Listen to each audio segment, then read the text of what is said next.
All right. Greetings. We are Fellowship Gaming, here to entertain you with yet another tale of daring, disaster, and dimwits. So please grab your favorite drink and perhaps a snack and let us regale you with songs of our misdeeds. Today we will be playing Pathfinder 2nd Edition, which is a high fantasy D20 system. If you would like to see more content, please check us out on our YouTube at fellowshipgaming.quest. Please give us a subscribe, a like, and hit that bell notification. If you would like to join us during our live stream, head over to Twitch and give us a follow in order to be a part of our live chat. Thank you so much for. That's for later. That's for. If you're still with us, tune in for that. Tune in for that. Jumping the gun. That's for Shortest the special stream after hours. Oh, yeah. No, we do not have an after hours. That's for How the many intro? Majia red light district. Of which there are many. But we won't go into that. The red light continent, the forbidden The land. whole thing. Everyone who goes there never comes back, but that doesn't mean they've Mother, disappeared how or about that anything. area with the red light? Must We never do go not there. go there. Your That mother is caught me beyond there our once. realm. It is a dangerous not- place, one where you can Just- lose yourself and much And your more. wallet.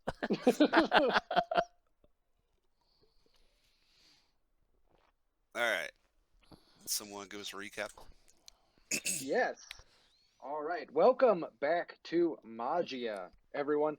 Last time we played, all of our heroes had met for the first time after having been absconded with and placed in a makeshift cell made out of large, just wooden poles with a bunch of opposing soldier patrol forces from the human city of Minralthan and from the Brawl Empire. That is where everyone met and had to plan an escape. Go through and reintroduce everyone. We've got Tivin, the dwarf defender, Katha, the Varst priestess, and Kamarov, the orc dissident. Tribesman. Outcast. Comrade's like, I don't even know what I am, sir. No, currently, he would consider himself outcast. So. Outcast. Okay, yes. Komarov the Orc Outcast. And together they all, with the other captives, had to plan their escape from a trio of giants and their brood of large trained lizards. During the escape, we had big lizards strangled to keep from calling out, hurled into giant-sized fire pits, people using poles as makeshift clubs to try and plan their escape, and what seems to and horses being mostly successfully corralled.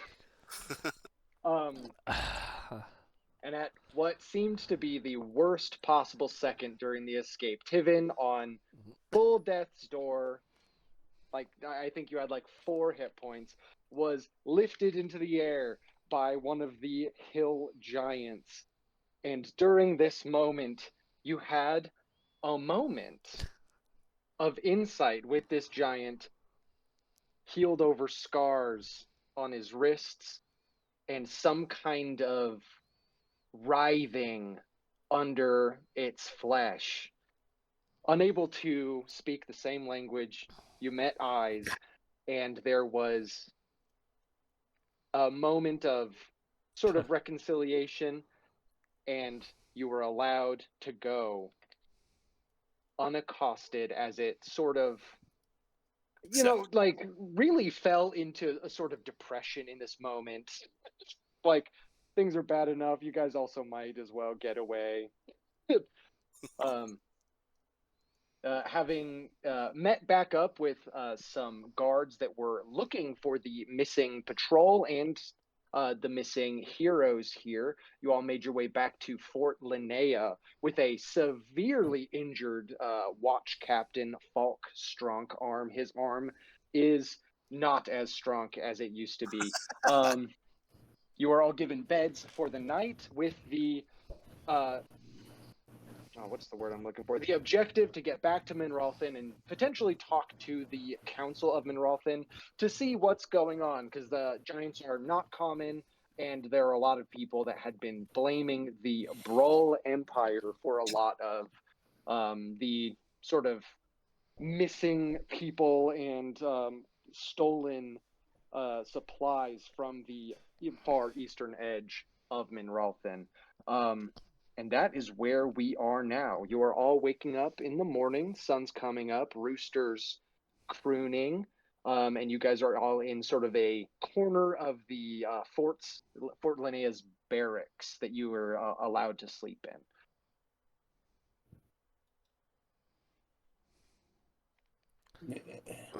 Oh. Okay. Well, we made it. I guess I'm gonna go see if they've got breakfast, or if I'm providing that for myself. They will provide you breakfast. It is pretty simple. It's like beans, corn, toast. Ah, Like basically nothing a Varst would prefer to eat, I don't think. yeah. Well, that's kind of hard for me to eat, except Yeah, for maybe the toast. I do not understand the Minralthan's obsession with this toast. They're Britain. Take over the world for their spices, but never use any.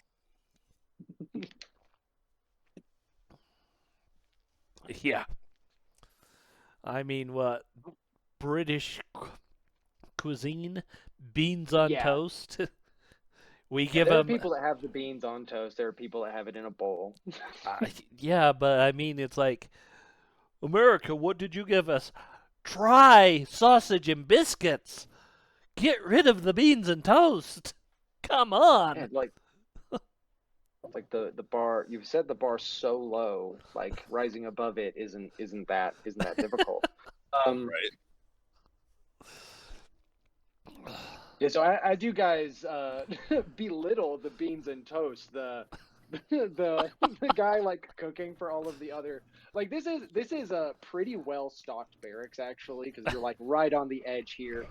They're not all at arms, but there are like a lot of guys running around, and the cook looks over and is like, "My wife made that bread. You think it's not good enough for you?"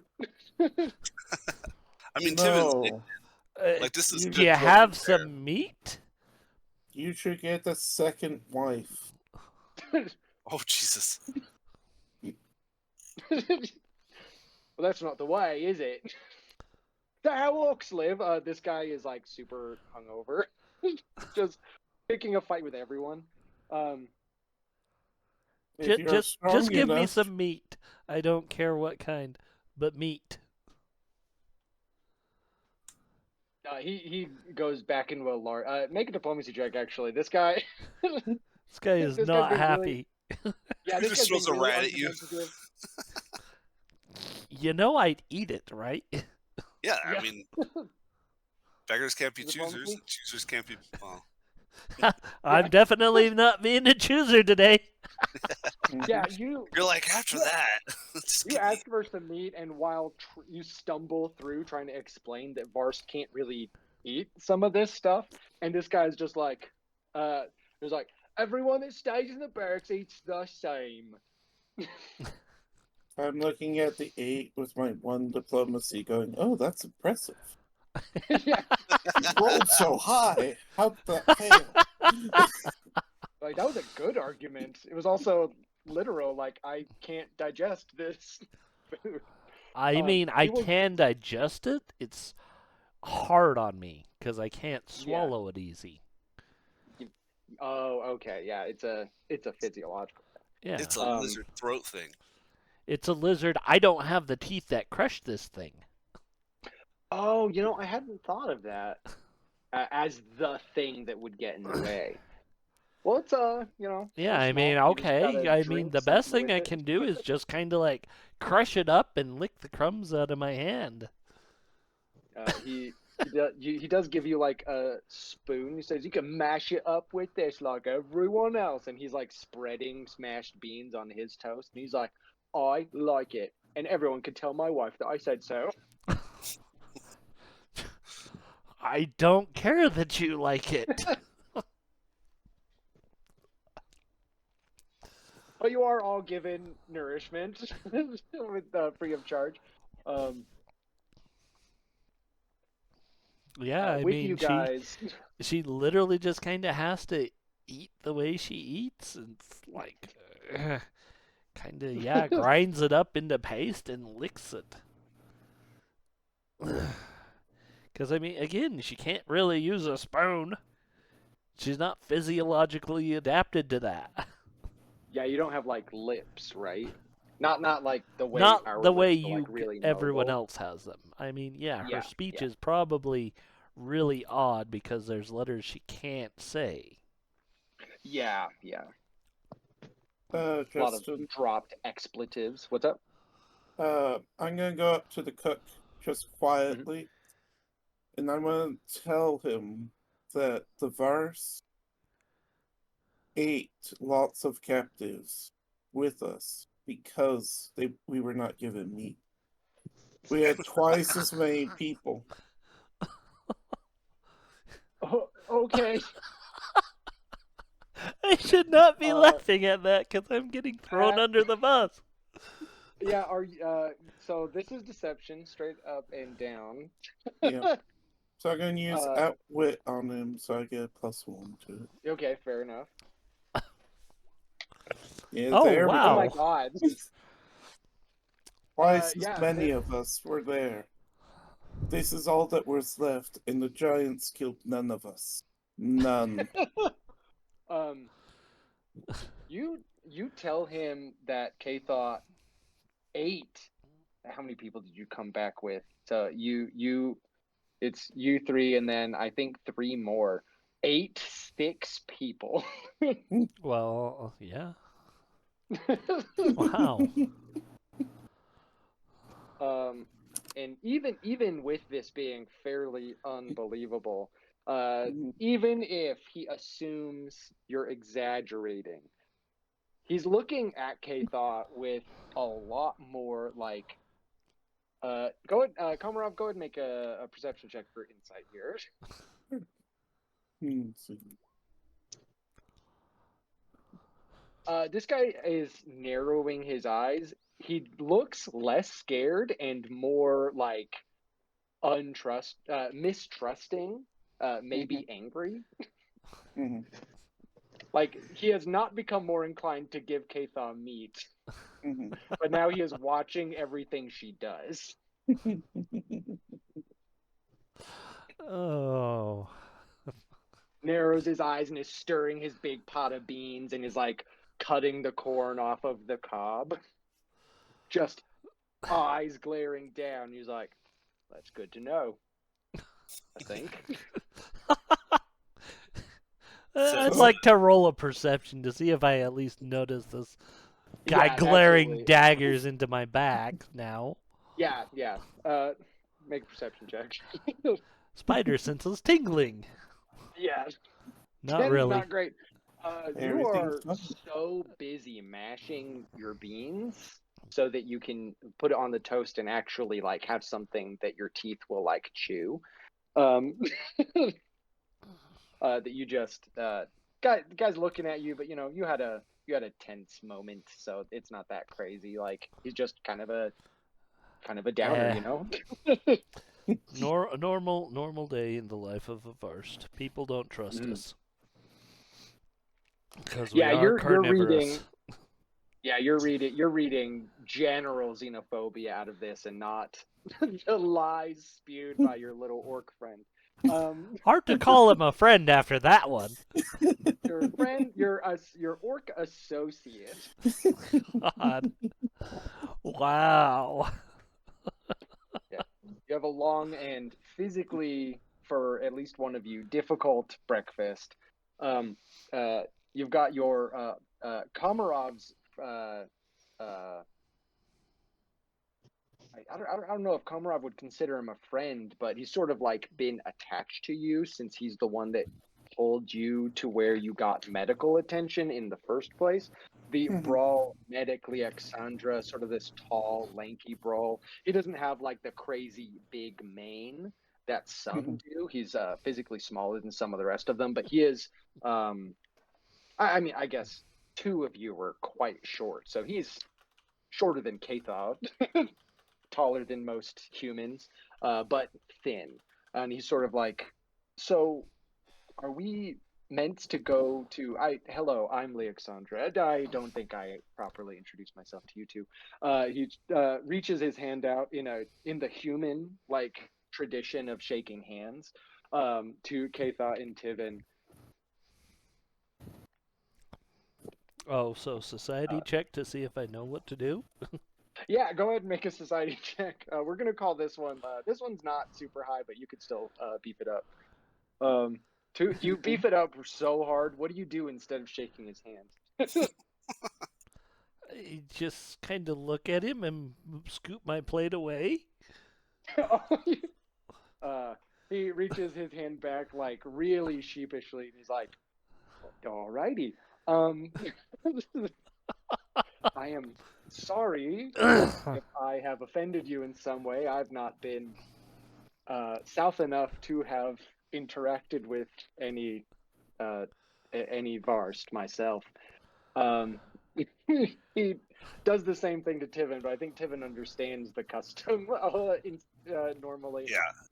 He'll shake because he's a emissary. Yeah.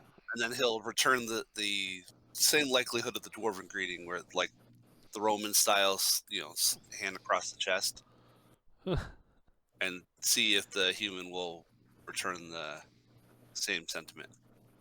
Oh, he's a brawl. He's Or broad, brawl. yeah. Sorry. Is the correct response just to do it back, like just to return the gesture? He does return the gesture. He seems a little hesitant at first, but he's like, "Oh no, Dad, I'm trying to be Oh. respectful to someone of another culture." Should I take a second society to see if I recognize what's going on? Yeah, go ahead and make That a I'm actually. society. Oh, this is just a greeting. Yeah, are you trying to understand the first gesture or the I'm trying second to gesture? understand both, because now that I see it being played out, and obviously I'm just like, yeah, I have no idea what's going on. She's like, "What's going on?" So I think you understand that it's a greeting, but you might think in this moment, still Styx is better than you had, and it's easier to tell what's going on. But you might think it is a kind of a secular gesture and not like a full normal greeting. Like, oh, these guys have a kinship in some way, instead of just this is how people get to know each other. Yeah. Oh, that's fair. So Leoxandra does the gesture back, fist over his heart, and he says, "So I know Kamarov, or to an extent, we've been together for a few weeks. I'm sort of just we both came to Minralthan under the circumstances of Kamarov being severely injured, so we've sort of just been lumped together, and I am." I'm not planning to return to the Brawl Empire myself anytime soon. I am sort of exploring possibilities, as it were. Where are you two from, and how did you get trapped in that cage?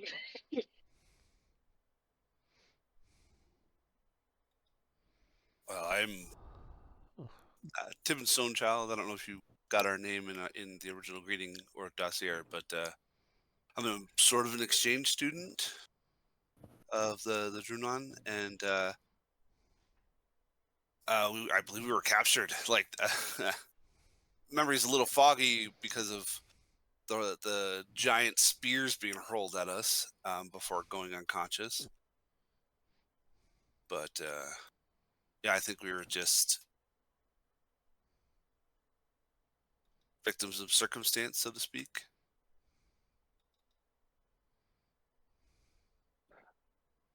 So you said you're sort of an exchange student. Is that a normal dwarven custom? Oh, no.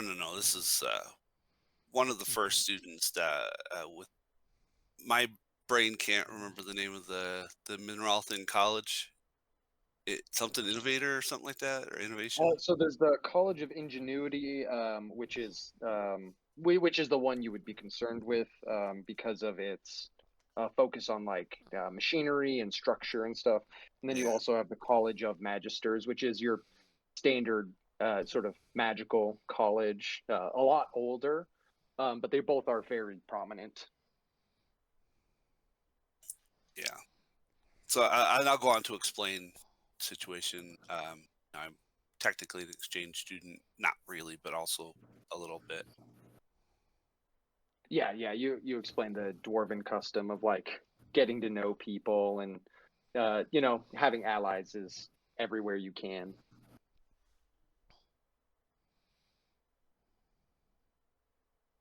And then without extending his hand again to Katha, it's like I see you wear some religious iconography.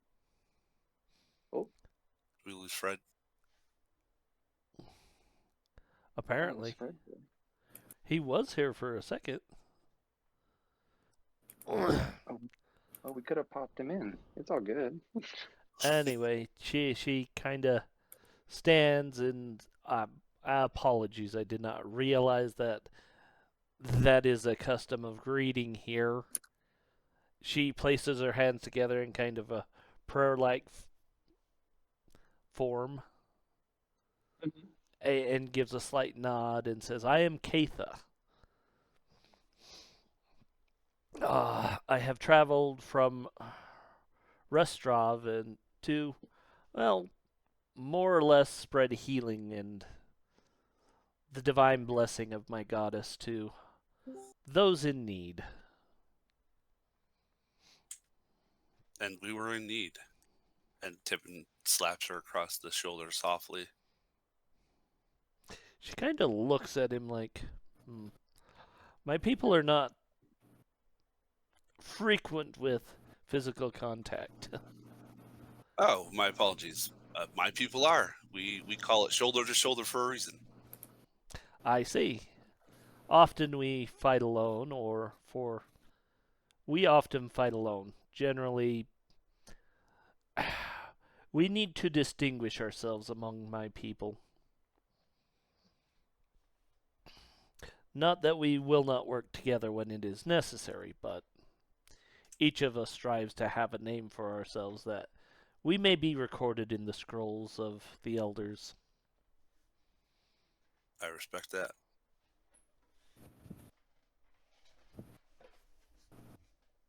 Fred, you in here? You're muted. I can hear you. I'm just using my phone. Apparently, my computer doesn't want to use the mic. Okay. And so I'm using my phone. So That's fine. But you're here, and that's all that You're matters. here, and that's what matters. We can hear you when you need us to. Yep. So Koromo, you're also at the. I think you get up just a little later than everyone else. Everyone's having breakfast in this sort of soldiers' barracks, getting to know each other a little bit. So you guys have basically only been acquainted for a number of hours, that most of which was in some kind of danger. This is the first time you have been able to sit down outside and talk to each other outside of like fully marching. okay. Just trying to get things settled here. Yep. I'm gonna use to roll 20. I haven't really played that much on it, so. Yeah, there's a little bit of a learning curve Yeah. for how everything is set up. All right.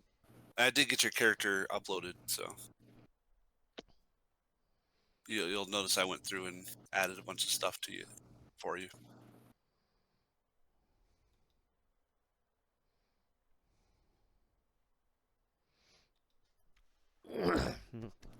Excuse me. Anyway, Sorry. no, just got crud in my throat that I can't get out for some odd reason. Or I got crud in my eye. It hurts. Oof, that's always the worst.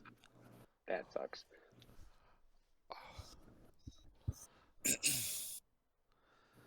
All right, so yeah, and breakfast is beans on toast, Fred. Yeah. Right up your And alley. like and corn. With corn. Regular corn. I guess it would be like cooked. It's like that grilled corn. I mean, in a lot of ways, it probably tastes okay. It's just really hard for her to eat. Yeah. Yeah. Why are we being fed bird food for some reason? You'll have to take it up with him. You see behind a counter there is a cook who looks He's just pissed off now. so irate, staring daggers at your guys' table, holding a spoon, vigorously stirring a pot of beans. He's like, it's the third time you've offended my wife in 30 minutes. What the shit? Yeah. Bread is My good, wife but made that bread, beans. my wife made those beans. Now, I'm The pretty bread- sure it's our orc companion who, all out of character, since I think Fred missed that. Yeah, Yeah. No, I heard that. Yeah, okay. I'm innocent of any. See, I can't accuse you in character. I have no idea what happened. Truly, I'm surprised you wrote that well. I know. And it's going to be a day like that today. It's the Okay. effect of the beans. It is. We're going to blame the beans. Man, I want blame the beans on a T-shirt. Why? There's not even like it could be for anything, right? You could Oh, have yeah. any Yep. picture or graphic associated with it, and it would all make sense and be good. Oh, we're going to have to design that. We need a better shop. That would be great. Blame the Yeah. beans. It'd just be like the silhouette of all of your characters above like some really fancy script. Blame the beans. And it's like, is this in reference to something? Kind of. Just sounded fun. So you all my have gosh. a sparse breakfast here, and the question is like, what are you going to recommend to as you're making your way to Minralthan proper, which is just like half a day's march, shorter if you have horses, because that's how horses work. Is they're faster than you. What about like, birds? what do you want? I mean, by bird, you could go pretty quick. I mean, was the question, where is your bird? no, he said, I what haven't about called it- bird? My mode of transportation will always be my hawk. Oh, my rock, I should say. So, as far as I know, it's out hunting. I mean, we're going with Falta? Is that his name? No, that's my character's name. What is that guy's name? Strong Arm. Falk. Strong. Huh? Falk Strong Arm. Falk. Yeah, Falk. He is being prepared. Right, he has had to stay in Fort Linnea over the night because it was just so late, and he's so injured. So they stabilized him I gotta here. wipe my eye. He is getting transported with you guys to Minralthan to receive better medical Oh attention. yes, we're going to do a report, right? Yes. That's what's going on. Yeah, so the somebody recommended that you go talk to the council about your just sort of what you've experienced, like on the edge of the territory. You ran into both a patrol of Bro soldiers who were they had arrested people outside of their jurisdiction for committing crimes in their jurisdiction, and you talked them down from just sort of bailing with them. These two Committing grave a robbers crime. are now, yeah. And you gave a promise that you would see that these people were put to the kind of justice that is. I'm not sure what you think of in that way, but they seemed less like they didn't care about laws and more that they didn't understand why you wouldn't use the stuff that was on a body. Like these are people that like live in the wilderness and they were like, well, it's just sort of sitting around, why not use it? Just sort of two idiots, Okay. and they were absolutely going to be Well, I mean, I don't know enough about the law here, so but for Varst, we don't leave our dead with anything. We don't really bury them either. We just kind of throw them out in the wilderness and they get eaten. Because that's the circle of life. You're dead. Yeah, you guys adhere Go to nourish. a very like go your provide attachment nourishment. to the dead is in their memories or in a literal magical their spirit living on. Yeah, the body well, is, usually in without a the soul, relic. it's just meat. So Yeah, we yeah. usually keep something that was important to them in life, and that's where the memory comes from. Mm-hmm. The body's just a body. Go nourish. Without the soul, it's just meat. It's just meat. We don't eat each other. We don't eat others, but a body's just nourishment for the next generation. Interesting. But yes, but so for her, she's like, I don't know why they were buried with stuff, but okay.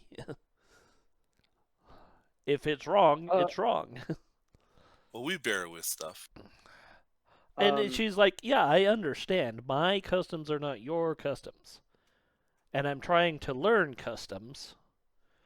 But for us, once the body is dead, the body is just nourishment for something else. So would you say Keitha's a little more on the side of like while also still respecting the laws of the land you're in? Yeah, still she's a little more like, yeah, like take that stuff, like they're dead. Yeah, she's kind of, I don't know why you're upset over them taking this stuff, but if that's your custom, I respect that. And that's her thought is, I don't understand it, but if it's wrong, it's wrong. Mm-hmm. And I understand that you consider it wrong. Okay. I'm not sure we've gone over the halfling or the orc sort of feelings on death and burial.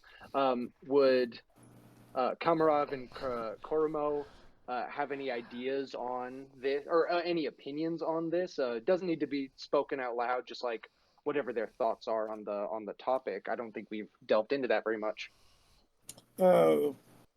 Komarov would put in that it varies, but generally, unless it's an object of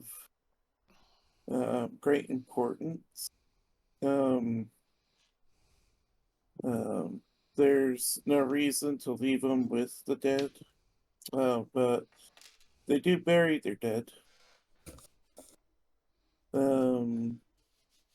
Is it? I can't imagine it's in like a casket. Is it like with linens, or is it in like ceremonial garb? Wrapped in the grasses, Yeah, kind of weaved Oh yeah, around like them. Like a bamboo they like coffee have a or bamboo weave. body wrap. yeah. Yeah. Yeah. Uh, Oh, I actually really like that. would the agrarian have not halflings, orcs? Wait, yeah, the orcs have the tall people, right? That The are Oh no, halflings. the halflings have big hats. Oh, okay. The Never halflings mind. have another race that they've kind of adopted as halflings that aren't Yeah. actually halflings. No, I got confused for a second, and I was gonna suggest that like they would absolutely bury like from the soil to the soil nourishment. Because the dwarves are that way, but they cremate and then bury like basically mortar. Your body becomes part of the mortar. Yeah. And So You no. have I was trying literally to find named a different parallel, stuff. but I got confused by who was playing Yeah. what. No. Yeah. And Yeah. Farce just live in a very hot area, and there's a lot of animals, and they're like, oh, well, once you're dead, Right. nourish something else. Mhm. We will Well, keep there has to something be of importance, but your body is just a vessel for this life. the halflings usually have like a giant party on the beach, and they do cremation. Okay. Somewhere Just- between like a bonfire and a warrior's cremation, you just sort of like celebrate someone's life. You Yeah. celebrate the person's life, but there's not a lot of. I mean, there's room on the island, but there's not a lot of room for graves and stuff like that. Yeah. Yeah, And that so, out of not having the space is a really good reason to be like, we got to get him out of there. Hmm. so usually, if they, I mean, a lot of the fighters die on their birds and stuff like, die on their birds and the Well, hawks and wouldn't the like birds that. just eat the fighters? And so they usually just have a bonfire or something for but if they actually recover, if the body's actually there, they'll do like a funeral prior. But if Oh, they Yeah, don't okay, that have the so makes body, sense. but if it's they a don't fire have the body, regardless. it's just like a bonfire type deal. Yeah, it's like the ceremony always involves a fire, corpse or not. You're correct. Yeah, that makes a lot of sense. Hmm. Can't do that. Can't make sense. It's not allowed. It is allowed because we get to make this. Oh yeah, that's right. Yeah, these are y'all's rules. I'm the boss. But every once in a while, they have a funeral and everything, and then the person shows up again. Oh yeah. Because so it gets people kind of confused. I said because I mean, they got lost out to sea, but yet half a year or Somehow 2 years find later, their way back. they find their way back, and they're like, "Oh, you're not dead." Is there like a I guess second party for that one, or is it like or do they treat it like a second life? Like you can be someone else if you want. We already put you to rest. I'm not quite sure on that one. It's like it depends on the person and if they changed a lot. So Oh, it okay, yeah. because if the person might consider that a second life, but if they're pretty much no, I'm just me, they'll just they might have a second birthday though. Oh, like That would they be fair. change your birthday. That's cool. I like that. That Yeah. is cool. I do like that too. Yeah, so you guys sort of have this. I think at least part of this is out loud. Sort of an exchanging of cultures. Absolutely none of you are from any of the cultures nearby, so this is all a learning experience for everyone. Um, so you guys have this sort of sparse breakfast, get to know each other a little bit, and then one of the guards comes out and tries to find you guys. Like, we are getting ready to head off. Falk is in this sort of. They have like a. It's not like a full carriage. It's like a medical carriage, like where he's like down. He's looking really like he's like has all of his hit points, but he's like delirious. Like his arm's broken so hard that like the joint is starting to like swell up really bad. They've got like a medic with him. Alexandra is giving his expertise as well, but they're like, we are a little worried he's going to lose the arm. Huh. Thought I did a little better job than that. Nobody blames you for this. I think it had already the point in time where you could have given him medical attention and when you were all rendered unconscious. I think it had already progressed to a bad point. So you are very much the reason he is alive now, but it may have already progressed too long. Oh, crap! I should have done this for breakfast. Oh. What, the arm? It's not off yet. No, used. You say that out loud. This guy is aghast. No, this spell. I could have used this spell. Oh, okay. I won't do it, but I forgot I had that. I'm like, what are my spells again? Oh yeah, this one. If you had done this, the cook would have been furious. Would have been like, he was already like, oh, it's not good enough for you. If you had changed it into different, better food. Oh. That's funny. Yeah. So you recognize this guard. This is the guy that you told to run before you had all been taken. Oh, okay. Okay. Yeah. The one that went through the not the woods, but you know what I mean. Yeah, the one who ran down the road. Side area. Yeah. Okay. Like the people that ran away were the stonemasons, or the stonemason and the surveyor. Alexandra was told to run, and then you told when everyone else was down, you told this guy to run. Yeah, and the guy with the broken arm is the one that I was doing the surveying with, right? Yeah. He was the Okay. ranking officer for the patrol. Awesome. The guy you had been taught, sort of the like big, broad-chested, long black hair, sort of really enthusiastic, like really open to the discussion and the exchange of knowledge that you brought with you. Yeah, one of the giants hit him like with the club, and it just destroyed his elbow.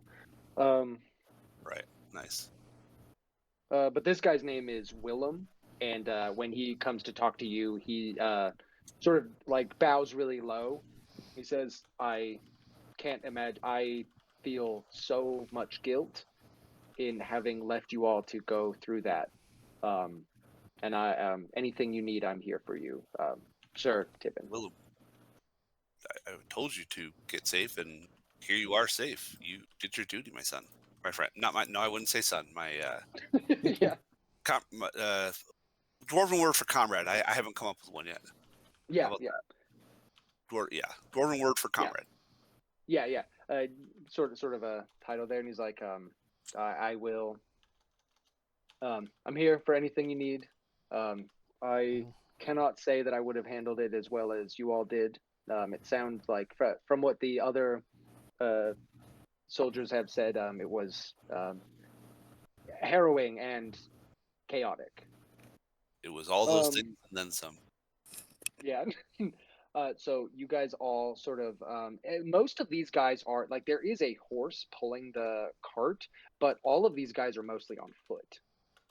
Like they going too fast would like if you guys want to run ahead, you could do that yourselves, but these guys are with a medical cart. They are going to be going at a pace that it's a little less jarring.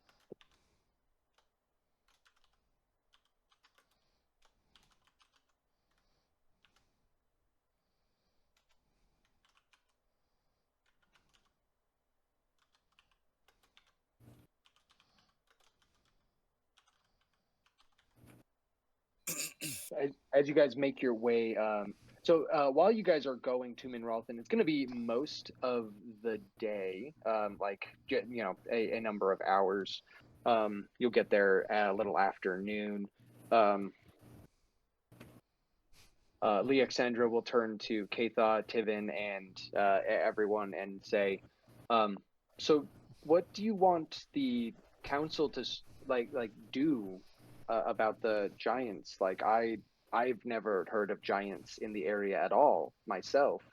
But from what Tivin said, they just let you go after he was sort of nice to it. Like, what happened in there?"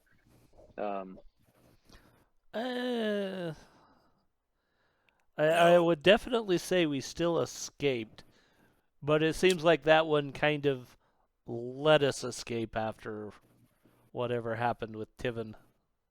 I think the terminology is there was a fate, and he understood or accepted that either we were meant to be free or he was meant to let us go, or I'm unsure. I would love to explore it if necessary, but I don't find any need otherwise. And maybe that's what the council will decide to let us go and see what we can do. Agreed. Yes, are you? You said they had some sort of affliction. There's obviously more to what's going on here, but are you going to? What will your reaction be if the council wants to just go in swords drawn?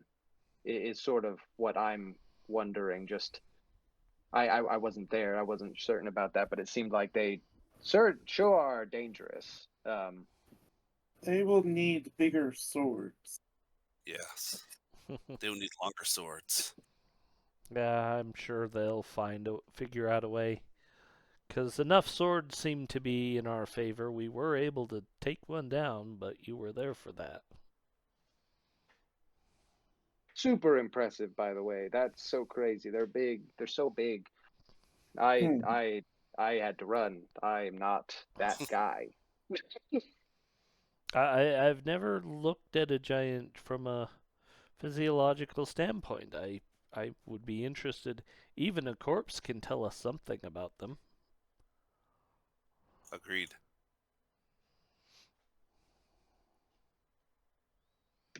Hmm. Well, if they want them killed, that will be the end of it. More than likely. Well, they're definitely a dangerous foe. I wouldn't count them out that easily. Hmm. Especially with their ability to shoot trees at people. That Yeah, was a little disconcerting, was it not? yeah, Hmm. that's huge, right? Like just the size, like just the size of an arrow. Like It's like I'm just envisioning ballista, not ballista, maybe a new word like trebuchet or something, where you could throw a whole dwarf at another creature. Like that just astounds me. yeah, like just the raw destruction that something so large fired so quickly can cause. Insane. Yeah, the range was really disconcerting.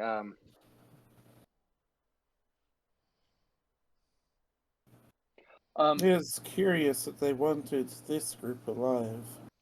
They slaughtered my people easily enough. You know, I had been wondering about that. Why would they have just destroyed all of all of the orcs but left these people alive and taken them like into their camp? Yeah, it also seems that they were set up to have prisoners. I mean, that stands to reason. I mean, that's a good. I can't think of the word. Dot to connect, but they were kind of makeshift. So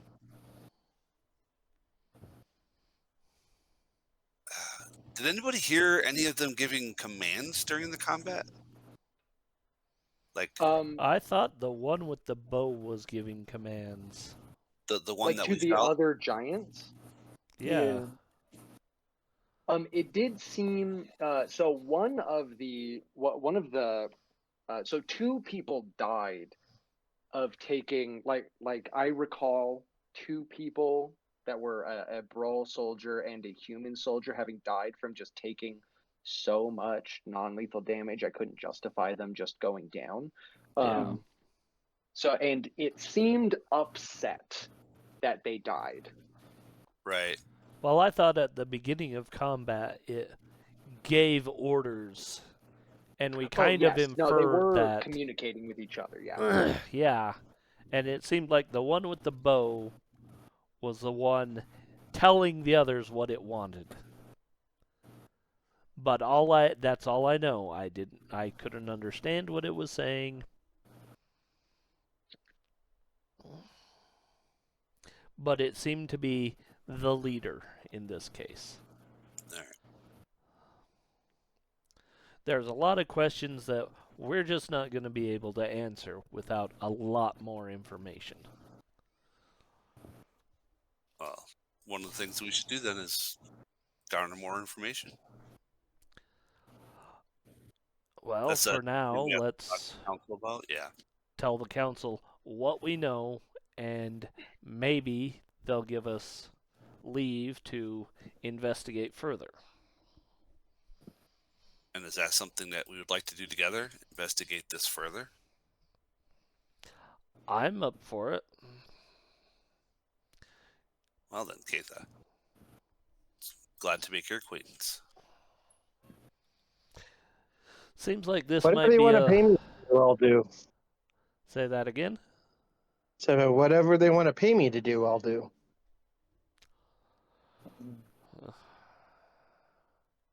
I'm kind of in this for the money. Yes, I noticed that. I think at this moment, like you guys are like going down the road. Komuro, you hear like the screech of a bird flying way overhead and just coming in so fast. Holding like how is your hawk is big, right? It's like medium sized. It's big enough that I can ride on it, so therefore it has to be at least medium size. Yeah. So it comes in holding like just the biggest rabbit coming in, and it like drops it in front of you as you're walking and sort of lands and starts to pick it apart. Does your are when the halflings have a hawk, are they decorated? Are they painted? Do they wear any adornments? Or is it just you recognize it because you raised it? It has We have name several. It has several different colored feathers, like painted feathers type things. Okay. Okay. Especially since I think I got lost on a patrol, so it's still somewhat decorated for what I was doing. Okay, yeah. Are they bright colors or is it just a pattern that you can recognize? It is a bright colors. I mean, it's probably like a brownish type hawk, but but it's painted the colors or the feathers. Some of the feathers are painted blue and red. Yeah, so this huge blue and red painted hawk lands, just holding this big rabbit, like a really hefty sized rabbit, down and starts to pick it apart. Does your hawk have a name? I didn't give it a name yet. It's like, oh, he decided to join us. Yeah, Just don't lose that thing. Yeah, it is mostly picked apart, this rabbit, but it's still holding some of it. I think it is trying to give it to you. Like Thanks. it's eaten what it needs, and it's like you can have the rest. Thanks. This is really maybe awkward. better than what I had for breakfast. Yeah, And hand I'll that need a off to your fire. belt. I don't think we're gonna have time to cook. Yeah, the soldiers are a little like shocked, and they're like, "I do not think we have. I don't think we're going to be stopping until we reach the city. If you would like to stop and catch back up, that's your business. we have a man who needs strong medical attention." Well, he goes, you guys could keep going. I'd be more than, it's easy for me to catch up. You guys walk really slow. You guys are really slow, I should say. They Compared to a always bird, have to yes. emphasize that. I was gonna be like rude. I got short legs. Oh yeah, shorter than I am. Yeah. Mm. Yes, the flying makes travel, I can imagine, much easier. I will, however, keep my feet on the floor. It's usually quite safe as long as there's not a bigger hawk. That Then it that gets interesting. frightens me so much that you would add that last part, that there is a bird bigger than this one. There's always a bigger fish. There's always a bigger bird. Then there's dragons. Actually, I haven't seen one, but I heard of them. I'm not entirely sure those things are not mythological. I've seen no evidence of a dragon, only the stories. I've seen Well, wyverns. I take it back. I know they're not mythological because of Worm's Rest Vigil. Yeah. Apologies You have on that. Because that is a Yeah, true you- dragon skull there. you have at least that they had been real definitively. Yes, How common can something like that be? exactly. Um, That's big. That's really big. mhm. Yes. So you guys make your Alright. way into the city of Minralthan after sort of a long walk with this cart. You've got your bird back with you. The city is like 3-story buildings, people walking around, cobblestone streets. On the way in, you see a lot of like farmland, and like a single farm has this big contraption with like a bunch of like hose attached to it that is spinning by itself, like slowly making its way over this field, sort of like tilling it. There's no horse attached to it, and there's just sort of a dude standing on the side of it with his fists on his hips, looking really satisfied at what this thing is doing. But for the most part, you see a lot of like normal farming on the outside of the town as you come in through the walled city into a city proper. It's loud. There are people running around selling things, square with like a big fountain and like a heroic visage of somebody standing in the center of it. And these guys immediately, the soldiers and the medical cart, they immediately like branch off to go to like a hospital, and they sort of bid you farewell. They're like, "We absolutely are going to the hospital immediately." He points at like sort of a tall building near the square, and it says, "That is where the council holds their forums. There should be one today that you can just go. You may need to wait in line." But they have public forums, I think bi-weekly. Huh. And they all go off to the hospital with Falk Strongarm. Yeah. Okay, this is kind of like, huh. I thought they had summoned us. No, this is how these Minralthans work. Everything is on the march of the clock. Yeah, and the council wouldn't have known to summon you. The guard, the like next in charge guard captain said you should go tell them what happened. Ah, okay. It would have taken at least the night to send a runner with information I to get thought here. that's what I thought they had done, is sent a runner. Yeah. There very well could be information ahead of you, but you wouldn't have gotten information back yet. So he was like, That's just fine. assume they want to talk to you.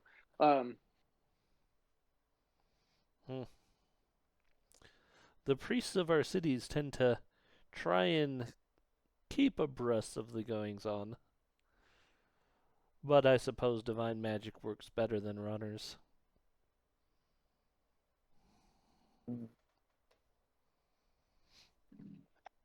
So she starts heading towards that building indicated.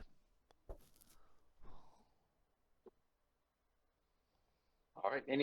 Anyone have anything they want to do or look into before that?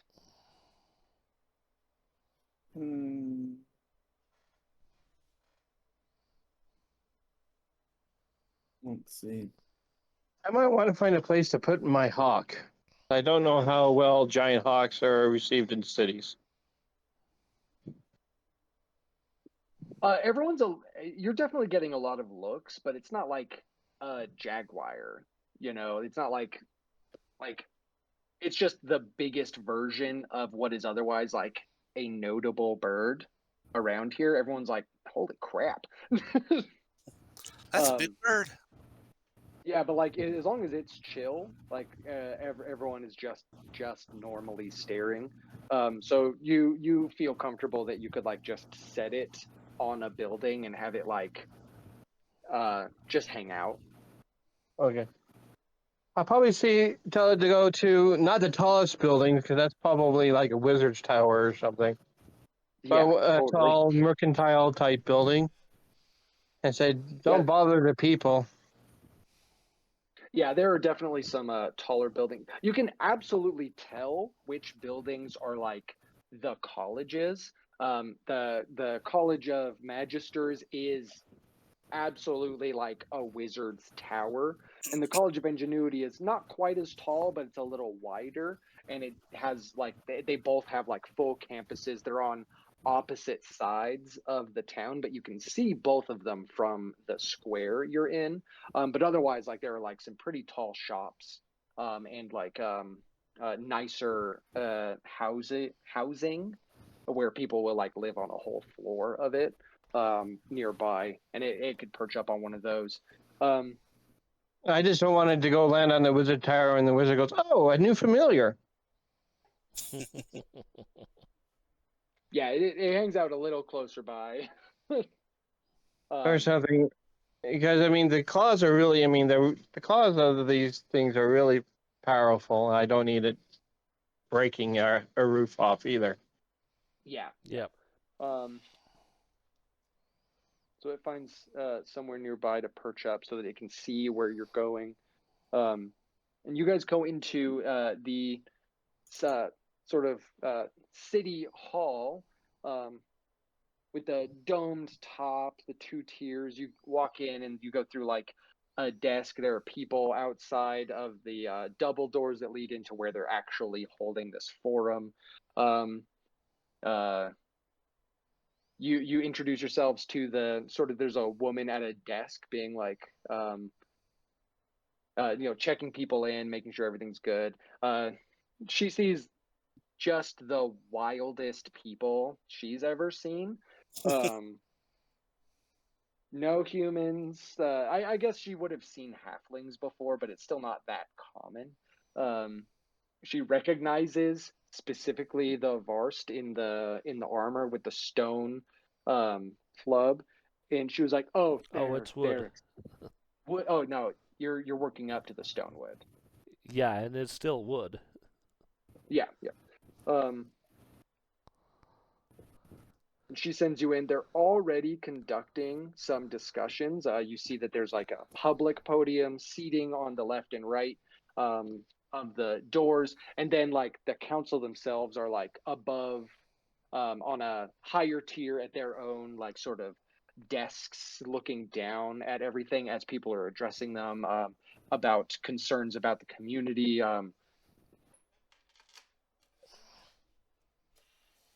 How do you guys conduct yourselves as you go into this area? It's like very well lit. There are guards like posted around, but not oppressively. I mean, I would probably inquire as to how does one gain audience? Is there a queue that I need to be in? I take a number. It is a take a number kind of thing. Like what the receptionist says is, I'm not sure if receptionist is technically the correct word, Clerk. but it's sort of, yeah, the clerk. Thank you. Clerk is the That is right. correct word. Yeah, because receptionist is for business. Yes. The clerk tells you it's like they call your name. They have like a list of names. Your name is on the list. They will be informed when you walk in. They are expecting you. Someone did come last night. We have a version that she doesn't know what's going on, but she is aware that like a Varst and an orc and a dwarf and a halfling are coming in to talk to the council about things happening near Fort Linnea. It keeps going in and out. What's up? Okay. Fred is Oh, sorry. talking to his daughter. Oh, No, it seems like our internet's going in and out for some reason. Oh, Hmm. yeah. I mean, I'm guessing I'm just gonna go find a place to. Excuse me, just. I wouldn't say sit, but relax. Because I think it might be hard to sit in these with my tail. These chairs aren't necessarily designed for people with tails. And they might get mad if I crack the back out of one so I can sit. So, yeah, I'll just kind of go get comfortable somewhere. Yeah, so you guys go in through these double doors. The sort of when you open the doors, like they are pretty obvious. But then there's like a smaller door in the big door. You open that one and go through, and there's a guard with like a halberd nearby, and he just gestures with his arm where the free seats are. You go in there, and there is a woman in like clerical garb talking to the council, addressing like agriculture and like new things about agriculture. Are any of you paying a lot of attention? Or are you just waiting for your names to get called? I mean, I'll probably listen. I mean, agriculture is kind of not a thing we do a lot of, but I'm curious. Yeah. And when you say So clerical, do you mean religious clerical or do you mean just governmental clerical? religious clerical. She's wearing like a holy symbols, Oh, do I like fully like recognize it? a robe. Go ahead and make me a religion check, real quick. Wow, could you stop rolling so utterly bad? You aren't aware from this distance of like the names or what her what her what do you call them, like the standards of her sect would be, but you recognize the symbol as a pretty common one. Shoot, I've lost the names here. But it is a deity associated with the land and agriculture. Like you've seen it before, but you just Aaron? don't know a lot. Yeah. Kathai is missing a bit of information, but it is something you've seen around here. Okay. And you are agreeing with me that it is Aaron? She's actually wearing more than one, but yes, one of them is Aaron. So she's Okay. wearing a symbol for both Sylvarna and Aaron. Okay, got it. And then I think Tivin is the only one that would really have a grasp of what she's talking about, just because you've been more involved here. But Komarov everyone can roll a society check to see like if they can grasp, because you come in the middle of a discussion. If everyone would like to roll a society check to see what she's talking about, you can. Otherwise, if you don't roll, that just means you're not paying attention. That's fine. I'm paying attention and I'm not paying attention. Yeah, Or I'm listening, but I'm also not paying attention. yeah, you're a little you're a little distracted. I get. Yeah, she talks about farming a lot. She seems to have some kind of concern about a new thing they're doing, but you come in just a little too late in the conversation to have like the best grasp of it. And the council is it's 5 people, 3 men, 2 women. One of them is a halfling. One of the women is a halfling. And Tivin, you recognize Dangiel Danger, sort of this broad, black bearded dude with like graying hair. The most dwarf looking like human you've ever seen. He is not in armor, but he remains armed. He uses a warhammer, and is sort of like resting on his podium, like you would put a gavel, except it's big. It's a combat weapon. Okay. And he is asking questions. You don't get the sense that anyone is directly like this isn't an argument. It's just information collecting. Like everyone's taking notes. And the conversation goes on for like probably 10 minutes after you guys come in, and she bows. The council sort of dismisses her and thanks her for bringing her concerns to them. And she doesn't go sit down. She fully like leaves, like she has other things to do. But none of you grasp like a lot other than like she has concerns about farming and how it will proceed in the future. The next to be called up is your guys's. Daniel Danger stands and says, "We would like to speak next to Tivin, Stonechild, and the priestess Katha for their information from the outskirts of the Minralthan lands." And super obvious who you guys are, a guard like gestures that potentially all of you can approach the sort of like table and the podium where you would give your information out. Okay. Yeah. Yeah, I'm Approach. walking up. So I am going to, for this, this is not to tell them everything. If you want to just say we tell them everything, like you can do that in a couple sentences, in character, I mean, and just say all the information is given. But Tivin specifically, and everyone can make this, but it's going to be a little easier for Tivin just because he's been here longer. Make another society check about like how to conduct yourself and give information in the forum. All right. It's not a diplomacy. This is about knowing something. Like diplomacy Okay, would be about that's doing the thing. So this is a preemptive check. Oh, killer. Does Komuro Sometimes we just don't know. Hey, good job, Keita. Yeah. His name wasn't called, so he's not going up. Okay, that's fair enough. Is Fred still out? Okay. So you can go up with everyone. You will probably be asked about your side of things, but if you don't want to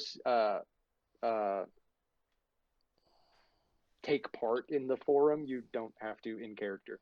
Well, was his name called? His name was Like that. not called, but these guys could call your name. You know. Oh, he'll stay there. He'll just kind of like fiddle with his knife, cleaning his underneath his fingernails type thing. He's just Yeah. if they need to talk to him, he's more than happy to talk. But if they don't bring up he's fine with it. Okay. K-Thought, you know that at least some of the society check here is to know that you are standing in front of like all of the most politically involved non-politician citizenship. There is a lot of information that you're about to discuss that could cause a social panic in a way. There may be things you want to address in private. Um, like these people, these people are very specific on doing things up front and in front of people. They believe that that is the correct way to do things. But you are aware that like the wording of what you say could really matter to people that are not part of the government as far as like spreading rumors. Uh-huh. Yeah. Komarov, you don't necessarily care about all that. Mhm. Tibbin understands it, but it is a little less like I think. He doesn't have time the for wor- this shit. Yeah, you're all about expediency. Um, so with that information, how much is discussed here? I mean, Keitha would probably be like, okay, yeah, I get this. And she would openly tell everything she knows with leaving insinuation that there's more that we should probably not talk about here. Okay. So she'll tell them what everything she knows, but well, not everything she knows. Obviously, she's not. She'll tell them everything she feels is pertinent, like it was giants. They took us captive. They didn't kill us. They had some plan for us, but we don't know what it is because we escaped before they could implement that. Okay. They had an ulterior motive for taking us captive, but we don't know what it is. Mm-hmm. What do Tivin and Komarov add to Kathar's being very upfront about purely factual information that was experienced by everyone? Do you guys add your spin on things at all? Yeah, I think the biggest thing that Tibbin, especially about the Giants, is that it seems that they share some root linguistics with either Dwarven or an ancient version of Dwarven, which may predate the labyrinth. So that might be useful for understanding, quote unquote, the foes. Mm-hmm. And maybe there's a scholar we can discuss some of this with as well. Yeah. For Komarov, I think most of what has been described is what he would say. He would only add that there were two captives that took up arms to aid in our escape, and that the Minralthan obsession with toast is very bad. You bring up the brawl prisoners having been part of your escape, and then you complain about toast. Yeah. Okay. These are very important things to come. Yeah, these are super important. So Katha is talking a lot about just what happened, and you said no real assumptions being divested. You're leaving that as implication so that you could maybe discuss it somewhere else. Yeah. Okay. Tivin Yeah, opened an avenue. I kind of make a statement of saying maybe we should involve a scholar in this as well. Yeah. Yeah, Dangul Danger, Councilman Danger, is above you guys. Everyone's taking notes and they're sort of whispering to each other and handing off notes. Just just to not interrupt you guys even. And he says, giants are far from common. I am under the impression giants are not really common anywhere myself, and it's extremely strange that they would be here. You said they allowed you to leave and had potentially an ulterior motive. He's going through like notes that he's been taking as you've been telling the story. He says, this may be worth looking into. I'm gonna say allowed might be a strong word for it. Only one came to the campfire to see what was going on. What passed between him and Tiven, I don't know. Because it looked like he wanted to stop us initially, and Tiven appealed to his better nature, I guess. Daniel turns to Tiven at that and he says, Tiven, I'm a man who desires for a lack of fighting after a lifetime of fighting myself. But a part of me still thinks that this is something that should be addressed quickly. Do you think that there is an avenue at which we address this problem? A single giant, you said 3 giants fought more than 12 soldiers, and that you 3 have your own specialties in your own right. I view this from critical eyes as something very dangerous. Do you think there is an avenue to do this without raising a small force to go raid? You said they looked. Would you have used the word desperate, or would you have used the word like?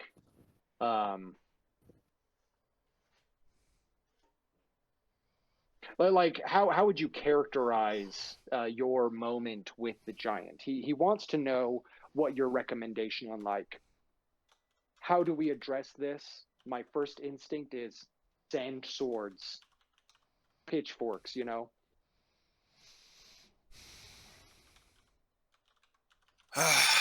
Well, the unfortunate reality is we don't know their true intentions. The dwarven response, if I may be so bold, would be to meet iron with iron. In your commentary, I would have to say, from a cultural and a personal perspective, I have to agree.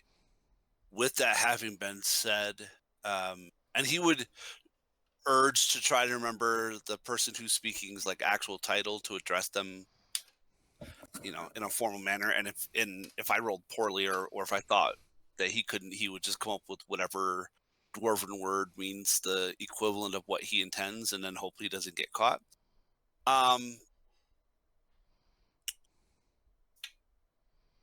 But having experienced what this giant creature, like seeing his face, witnessing his body language, and seeing the I don't know the common vernacular for the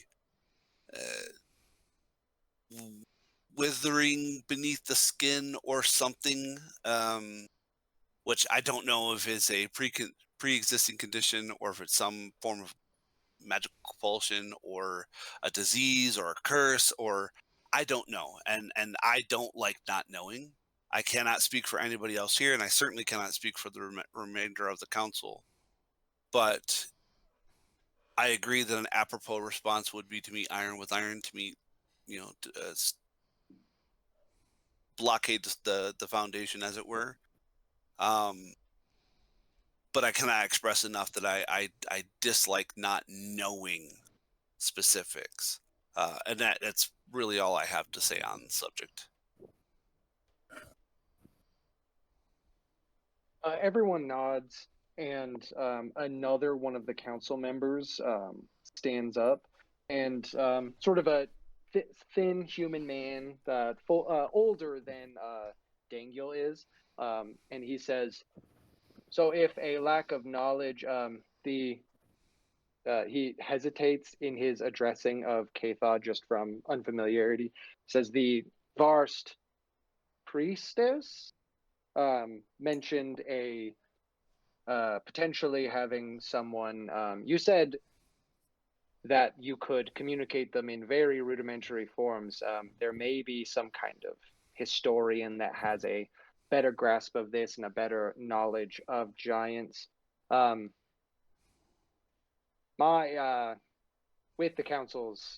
With the rest of the council's blessing, I would like to ask the three of you to look into potentially filling in these gaps of information, whether that is with your own research or seeking out some kind of historical expert. I am not finding a name of anyone myself just sitting here, but if you can find a way to find the missing information you were talking about, Sir Tiven, I think that would be the best first step. I personally would. You said they had some kind of affliction. I would like to get to the bottom of that before we go in and just sort of, if they may have wronged our people and you all personally. I am of a mind to address things from a root cause, and if they are sick or desperate in some way, I would like to get to the bottom of those things before we lay them low myself. Does everyone find that agreeable as a first step, and we can make a decision beyond that after that has been resolved? He is also asking you three. Yeah, I'm more than amenable to that. Is there someone within the city you might recommend to bring this information to that might know about these things? Two of the other council members, two of the different council members, each stand up and they both say in unison the opposing colleges. It seems as though they might have some loyalties there. So Human Man stands up and he says, the College of Magisters would be a great place to start. And Human Woman stands up and says, the College of Ingenuity will, of course, have answers to all of these things. And then they are sitting the farthest away from each other. Kevin nods at when the lady says the College of Ingenuity. He's like, yeah. Yeah, of course, yeah.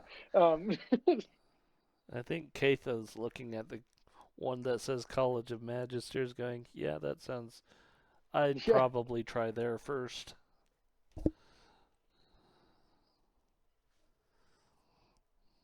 Good.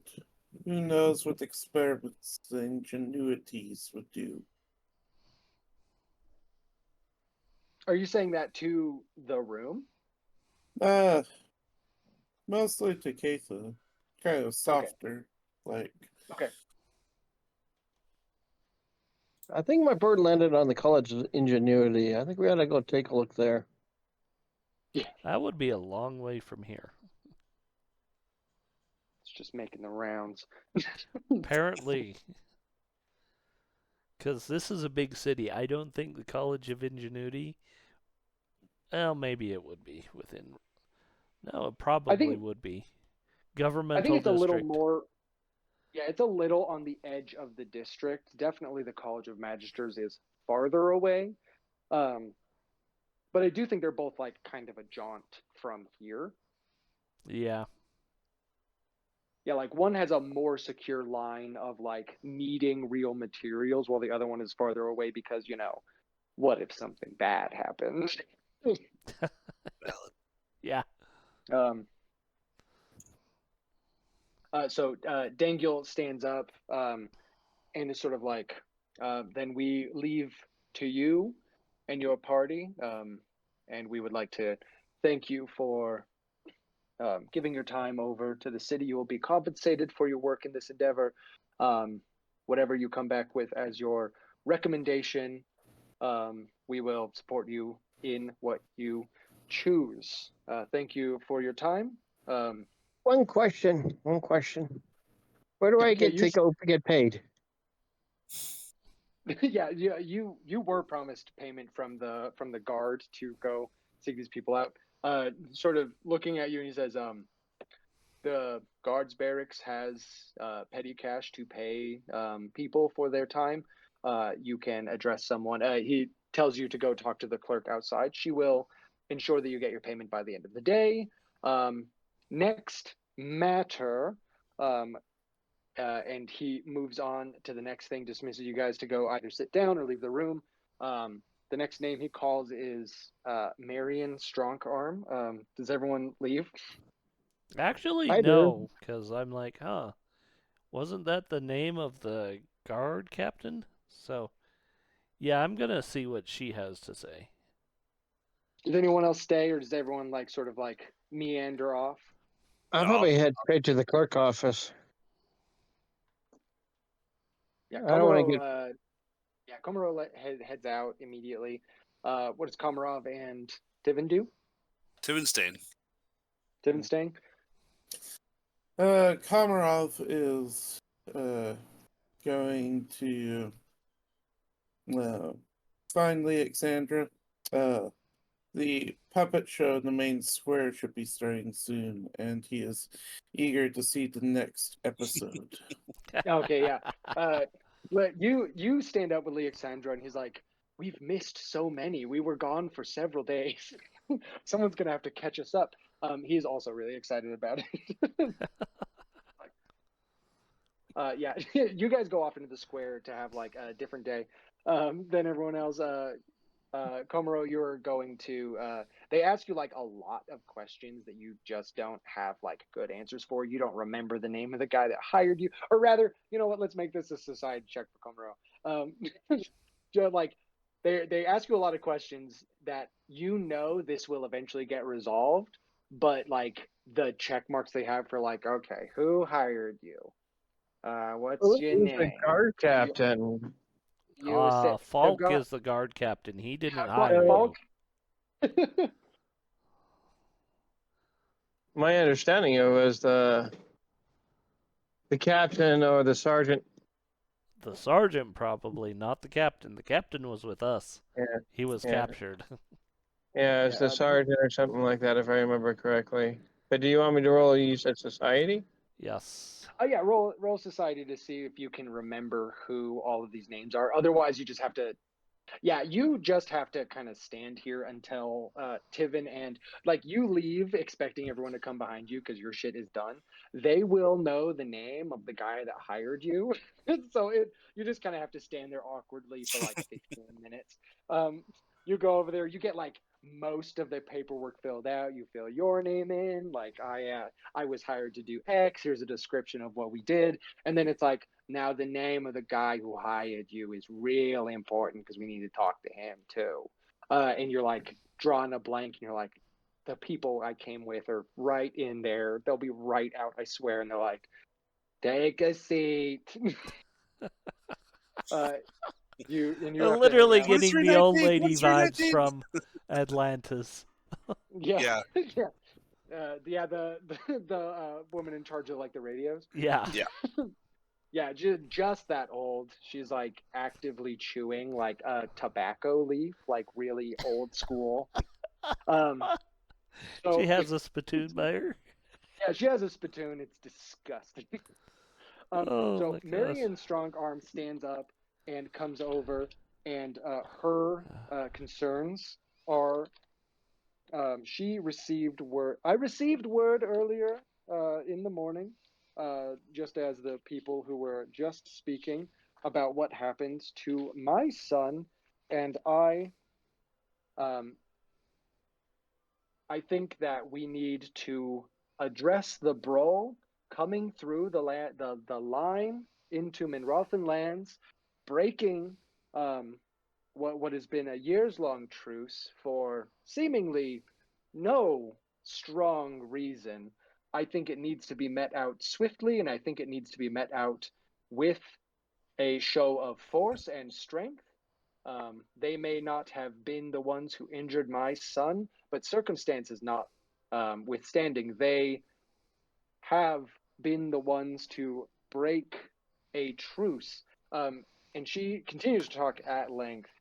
She is asking the council to sort of like, I don't know the proper terminology for this, but to organize troops to go and retaliate in some way, and Reprisal potentially strike.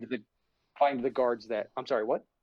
Reprisal strike or reprisal. Yes. Reprisal. Yeah, she's basically demanding that the guys that you spoke to, the guys that crossed the lines, be taken by force.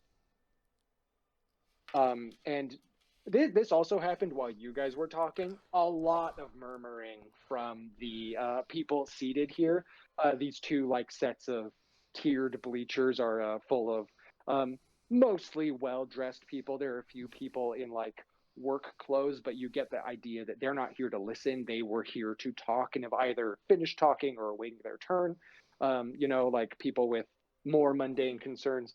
She is basically saying my son is someone popular, rising star in all of this stuff. He we're a prominent family. At work. Yeah, no. She's like, this is not just an insult to my family. This is an insult to our kingdom here.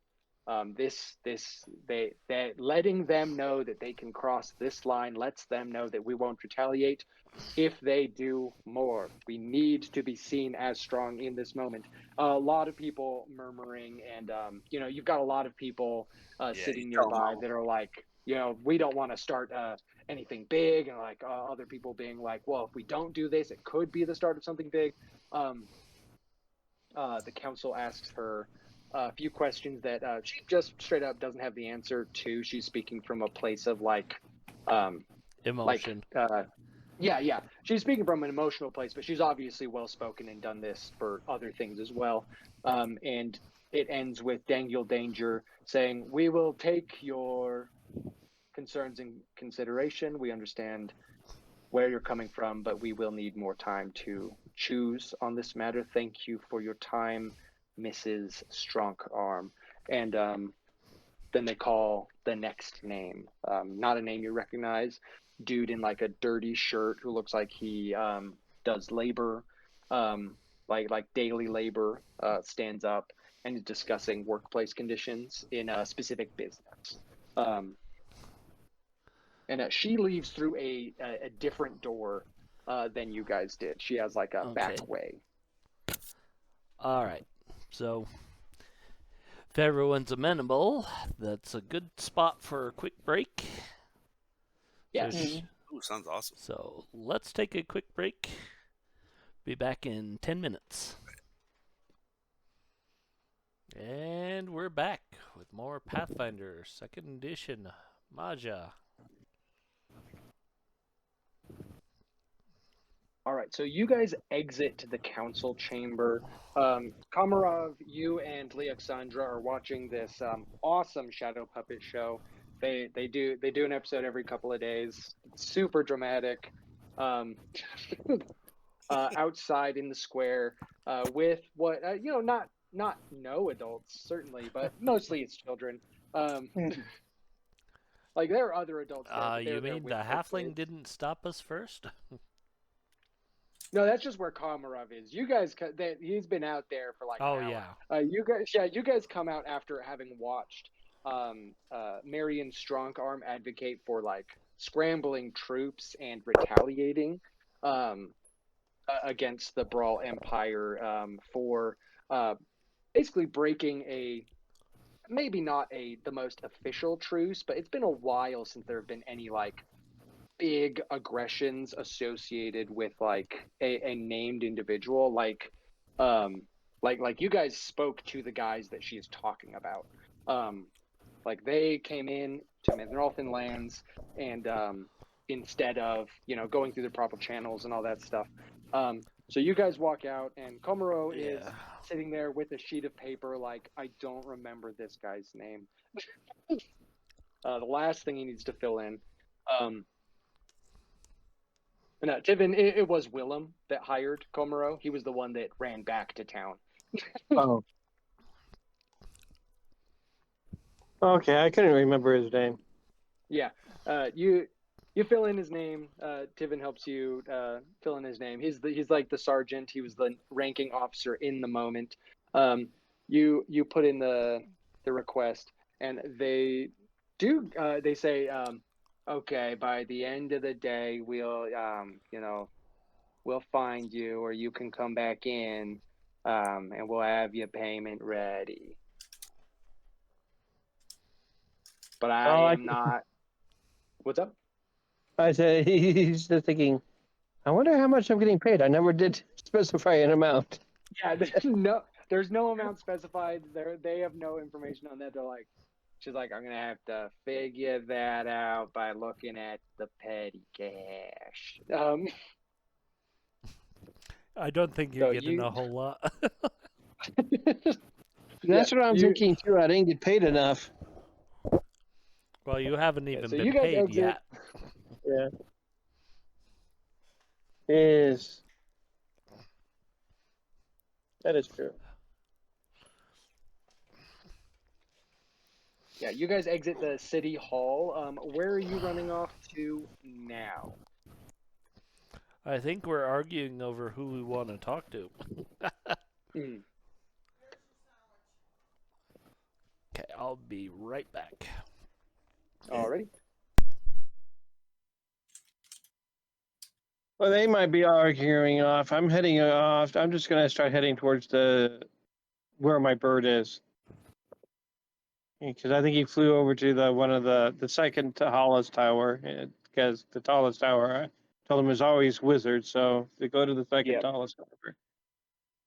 The second tallest building is the College of Ingenuity, where they handle like all the clockwork stuff and some of the more advanced, like sort of just so far leaps and bounds ahead of anything anyone else has ever seen. But it's also like, they can't make it super uh, like they don't have a manufacturing ability enough to make things common, but they do have things that are rather complicated there that are like, it's a prototype of something that is like wild. So we've got one person heading to the College of Ingenuity. Does Komarov stay where he is, or does he see everyone coming out and see what they're up to?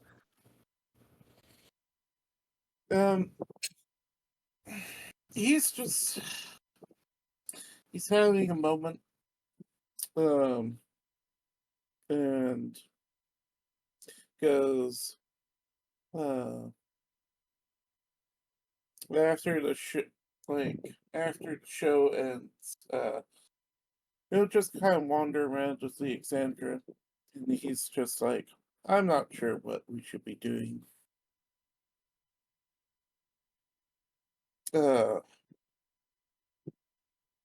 Like,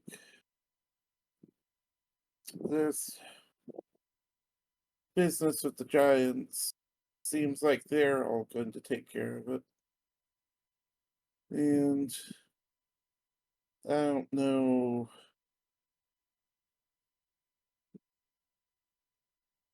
I don't know that we need to be there for it. I mean, I was under the impression you were trying to get to the bottom of it so that you could. You're sort of in an exile, is what you mentioned to me, and I was under the impression that getting to the bottom of what happened to you and the rest of the orcs that were killed would be your path into the good graces of your people again. And he looks at his arms and hands, and he's like, I'm not sure that's ever a thing that will really happen. And You wouldn't these seek closure giants for your comrades? our tribes are strong. Stronger than me, apparently. And it's not like I can single-handedly take down these giants. And Minralthan will likely bring an army to do that.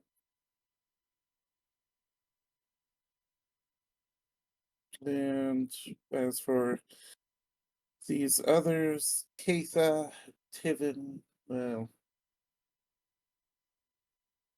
I feel like they're doing this because they have places to go back to. And it's just going to be the road in the wilderness for us.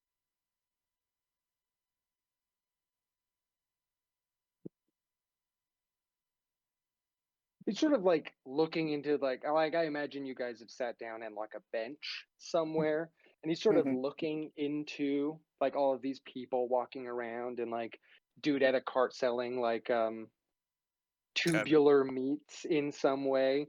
Um, um, and what he says is, I I think you will get something out of knowing. I think I certainly don't know this, and I was only there for the very end of what you experienced, and you were quite quite delirious at that moment. But I I am having a hard time consolidating that these giants are actually what injured you. Um, they seem so keen to take prisoners, and even in the moment, seemed that killing someone was felt maybe just in the moment they were not looking for death, but it wasn't like you were an outlier. They killed all of the other orcs, and you just happened to survive. And these giants that attacked us and you took everyone they could prisoner. And I think there are questions in there that I myself am a little curious, but I feel like there's something in knowing and following through. You don't need to, certainly you don't need to live here in New Gestures to everywhere in Minralthan, where everyone is sort of by default and a nerd, as you would say. Mhm. I forgot. But I think there's something about indenturing yourself to other people, even if you're not. I get strange looks all the time just for being Brol, like just having the fur I have and the stripes, but the moment I am part of a conversation, part of a part of helping somebody like address an injury or an illness, I always get something out of it, even if we're not, gonna ever talk again. Mhm. Mm. And also, as someone who is medically inclined, I really want to know what Tivin meant by like there was something crawling under their skin or like whatever. Like that is a personal thing, though. Like we're not talking about me, but I did want to tack that on to the end of this. Like I am curious from a professional standpoint as well. Do giants get parasites? I mean, in theory, you have dozens of parasites in you right now. Yeah. Parasites Wait. are, Majia has germ theory? yeah. This no, Shit, I we're mean not advanced. I love it. not germ theory, but like parasites. I mean, yeah, Little, I know. Like germs that are big enough that you can see with your naked eye would yeah, predate yeah. actual germ theory. I get it, but like, No, yeah. it's still Like funny though. I mean, you got magic, you got medicine, you've got all this stuff. Like somebody's been like, there's a thing in that. There's a thing that All makes right, that do a thing. Um, I'm is that where magic comes from? Now I know. The magic more is worms you have, the more magic you have. No, no, no, no, no. just We are Jason not must doing be a a Star Wars. just Star Wars. Oh no. If you Nope. if you want to get to level 20, you gotta eat more wizards. That's valid. You gotta eat more. I mean, Um, we could go the Dune route, and we need the spice, and that's how much magic you get. we need the Oh, magic jeez. dust. Gotta get the magic dust from the big worms. That's right. No, that. No, uh, I'd rather not do that. no, yeah, Space dust from the P worms. Excellent. we're not doing that. Space dust from the P worms. Yeah. Alexandra is like, That's the title for I- this episode: Space Dust from the P-worms. oh no, Oh God, no. No. Alexandra sort of gives you this like our goal originally was to figure this out, and I don't think you have real answers, just sort of assumptions. Yeah, right. He'll pick at his armor and just dislodge a piece of wood and hand it to Alexandra and say, I want you to have this. He takes it and is looking at it perplexed, and he's like, I am meant to eat this? You're meant to Wood? keep it. Keep it? Okay. All right. Mhm. I will keep it. He puts it in like his like coat pocket. Mhm. Like the inside coat pocket that would like be over your chest, that kind of pocket. Mhm. He's like, the other side of it is, if they come up with an army, wouldn't you like to be the one to throw your water? Is it? How do you do that, by the way? You just sort of create water? Yes. The spirits have taught us how to do so. And he activates his aura around him, and water, just a ball of water appears in his hand. Yes, it's just that simple. And then, Are there a lot of motions or chanting involved with it? Like, what does it look like when you open your gate? like, I imagine it as, like, he kind of closes his eyes briefly and whispers a little bit, and then when he opens, um, the earth and water are swirling around him, ready to be commanded, type of thing. Yeah, it's like a brief moment of meditation, and you summon this ball of water. Within moments, like a bunch of children are running around, like in your aura, because it's like 10 feet wide. Mhm. They're running around like slapping bubbles of mud out of the air, and like just like they're treating you like a fountain or a sprinkler, Yeah. just immediately, like just like 3 or 4 kids like running around, um, hitting each other with mud and laughing really loud. Mhm. And Alexandra sitting right next to you is immediately wet, sitting stationary while you do this crazy magic thing. He's just soaked and muddy, and he's like, "It's incredible. Mhm. That thing that you did that got me all wet just by thinking about it is crazy." Oh, Jesus. I wasn't paying any attention, and I heard that, and I was like, oh, wait a minute. Uh-oh. You gotta be paying. Context is important. Context is very important, especially in this case. Yeah. No, it's just like a bunch of kids throwing mud at each other, and a man sitting on a bench just basically being rained on by nothing. he's like he's like, I am gonna walk away from you and dry off, but I think I do think it's interesting. He stands up and starts to Mhm. shake his coat off. And then from 10 feet away, he's like, I think we should go with them. And he'll uh, end his concentration on it, and also uh, he'll take off any of the mud and water from the kids who are playing in it. Maybe leave the water; they look hot. Yeah, But the you dirt's clean the gone. mud, you clean the dirt and like earth off of them, using your kinetic abilities, and you can see that like closer or like farther away from you, there's like someone who's definitely at least one of the children's father. He sees you take the mud off of them, and he like visibly sighs in relief, and he looks you right in the eyes and he says, "Thank you." And then he comes over and corrals all of them together. And there's like a little nice moment where these kids just sort of smile at you, and like this father gives you like a thanks for not leaving my kids muddy, you weird green little man that made a rainstorm. It's like he's fine with them being wet, but now they're not muddy. Wet can be explained. Muddy, Yeah. not as easy. Yeah, it's like they'll dry off in the sun, but man. Alright, so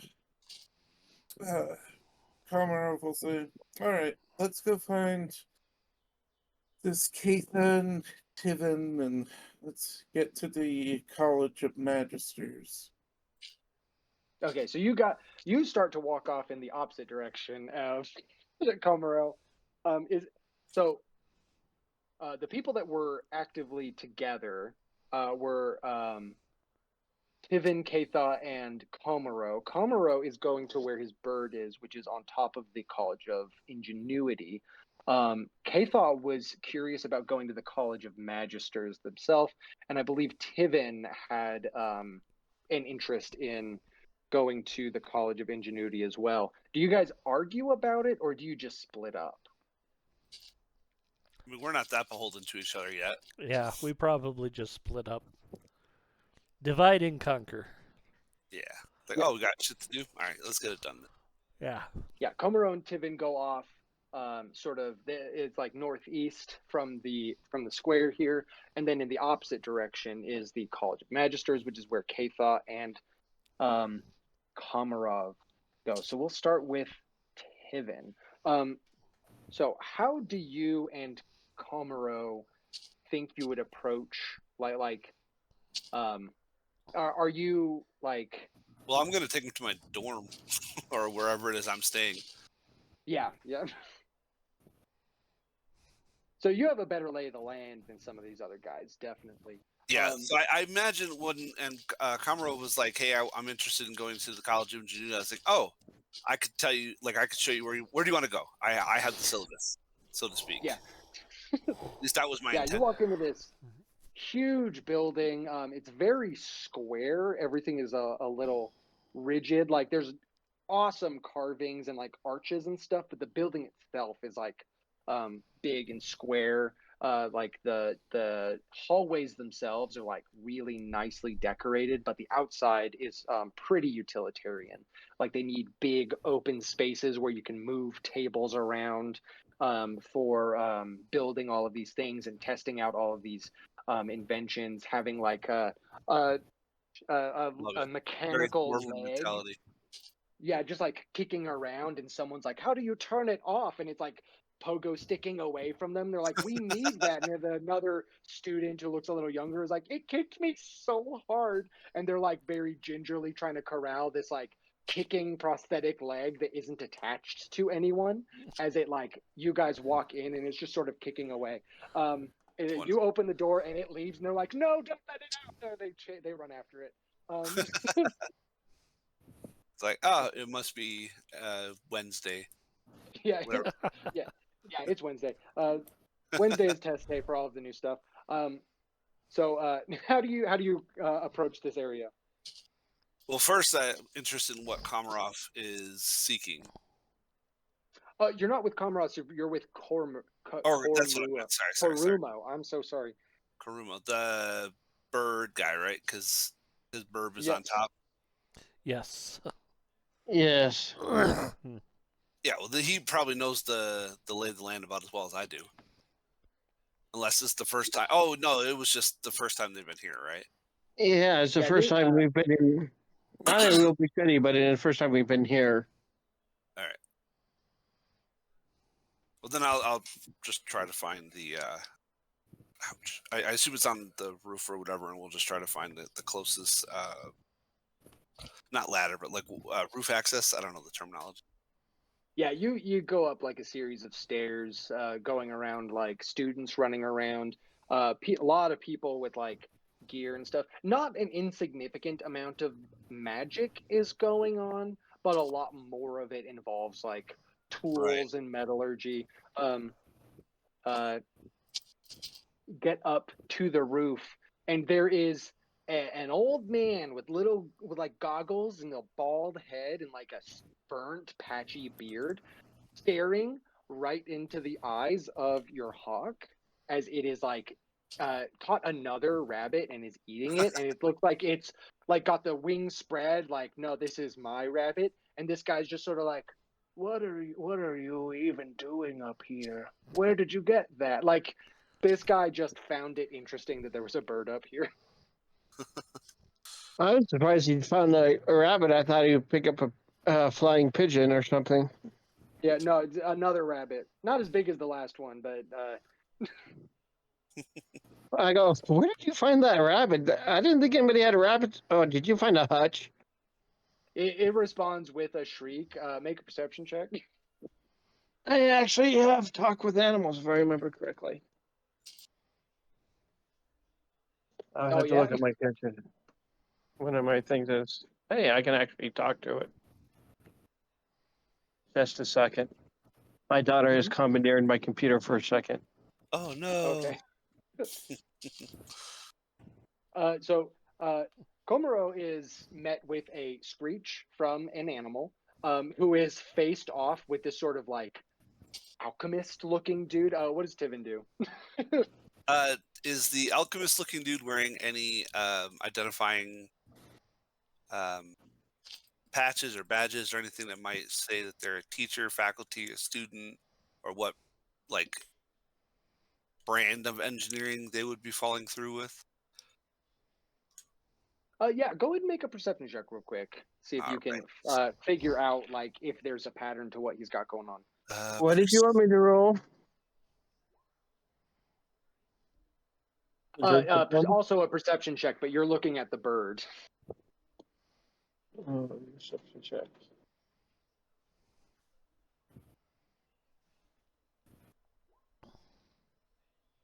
This is definitely like a pet rabbit. Oh no! Isn't it like a familiar?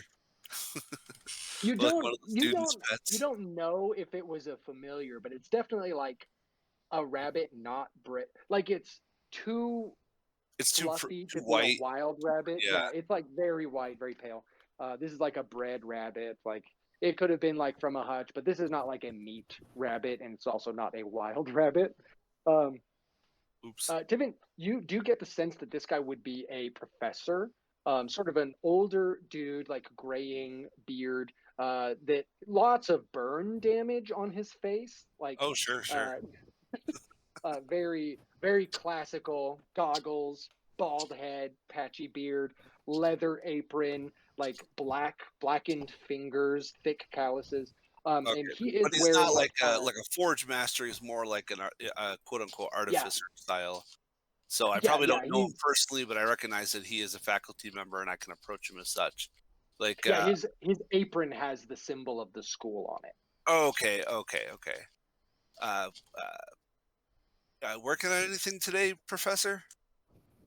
He says, "Oh, I mean, I was going out to just sort of forge for some of the more common things. I can start. I'm working on mostly I'm doing prep work. You know, I was going out to find some plants to get some acids and other chemical agents out of.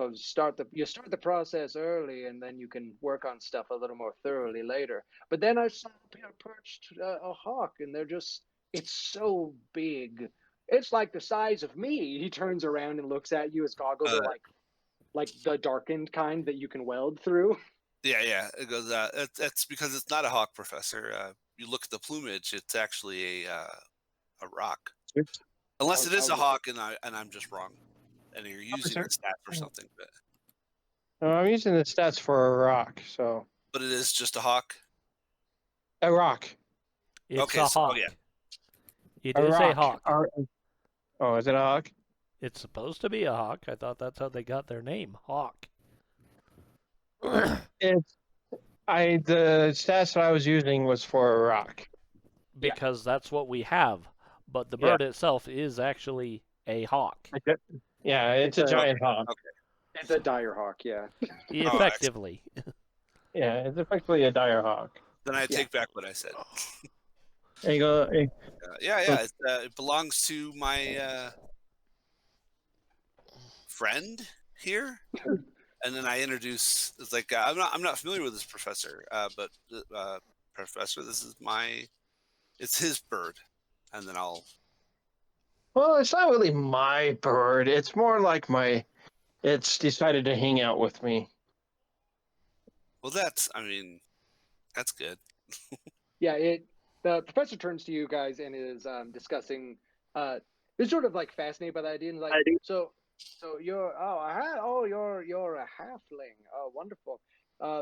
So you'd let the birds decide. Like, does everyone where you're from have like an animal companion? Oh no, not everybody. I'm part of the. Well, it's supposed to be the coastal defense, or I just got blown way off course, and I've decided to take a long way home. Uh, he goes, Blown the away. goddess You're of the implying wind or you whatever ride it. decided to blow me off course. What? You're implying that you can ride this creature? Oh yeah, I write it all the time. In, incredible. He is really fascinated by it. He reaches his hand out to like shake both of your hands. He says, "I am Professor Bark, Barke, Bark. Lovely to meet you. I've seen you around." He's gesturing at Tivin. Yes. You're a visitor in some way. What can I assist you both with? I'm sorry if I accosted your bird in some way. I was just curious. Um, No, he just doesn't want you to take his rabbit.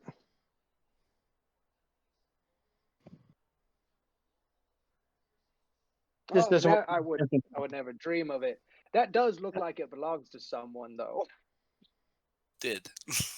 Yeah, that. Oh, I mean, it's of course nature has taken its course, of course. Um, Well, I don't think it's a familiar because familiars don't they disappear when they die? I think it depends on where your familiar comes from.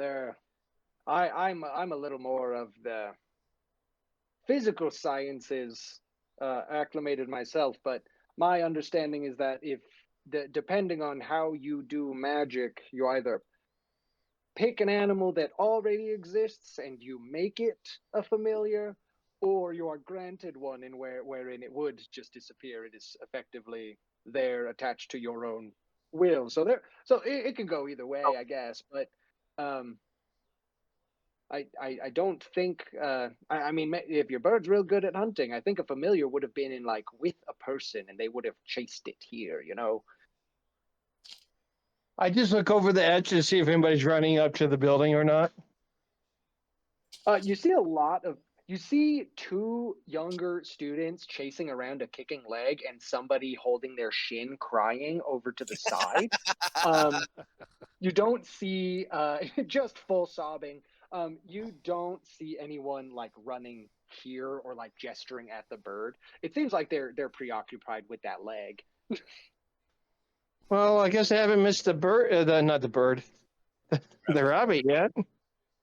Um, Must not have been that important. Yeah, we'll just pay attention for like lost and found. Like, I Yeah. lost a pet rabbit. and That's if it it. was a familiar, you could get another one of those. It's a I little mean, hopefully, annoying, right? yeah. There are ways. It's okay. Well, I could just see a missing Hoppy. Please return for 3 gold. Oh, 3 gold would be extravagant for a rabbit, but around here, absolutely possible. Um, yeah, It ain't are gold. you up on the roof to just have like a smoke break? I'm actually uncertain why you are residing in the college myself, Sir Dwarf. Is that? I'm sorry. How might I address you? You can use my name with Tivin Stonechild. I'm emissary program with the College of Ingenuity here. We sent one of yours to our place of residence, and I came here to learn at this wonderful establishment. Haven't quite made my way through all of the curriculum to make your acquaintance yet, but I imagine that'll happen in time. Oh, I look forward to it. The exchange of information improves everyone's knowledge base, beneficial to everyone, of course. Yeah, What can my I areas help of you with? expertise include, smithing, forge work. Oh, well, trying to learn more about giants, I think. Giants, that's a bit out of the scope of. I mean, of course, I'm not going to say we don't know anything about giants, but what is the interest here? We You're want to learning. learn to Cultures, communicate. language, religion, anything of value. Simply wondering if you might know any historical or informative professors who might be not more inclined, but better suited to answer questions that we may have.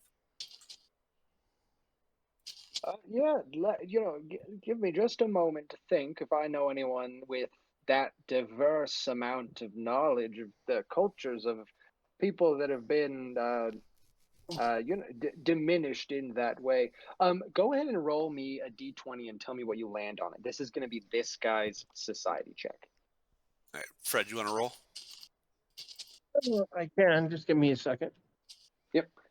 Oh, my cat is just screaming. Oh no! Are you sure it's your cat, not Hannah, just like in the background? Hannah's at work. It is Hannah's cat, though, not my cat. Oh Oh, now no! she's staring right at me. That's Justin's way of saying this is dramatic. What are you even doing? No, yeah. There's something about just like an animal staring at you down a hallway that is really Oh captivating. yeah, especially cats, because you're like, are you viewing into like the veil? Are you seeing ghosts and shit? Like, tell me. I think I rolled a 1. Yeah. Oh, nice. So, He's too preoccupied with the burb. yeah, this guy is looking off into space for a moment, and he says, I can't rightfully think of anyone off the top of my head. We can, however, go down to the registry, look at the names of all of the professors. You can go into the library and see if there's anything in there.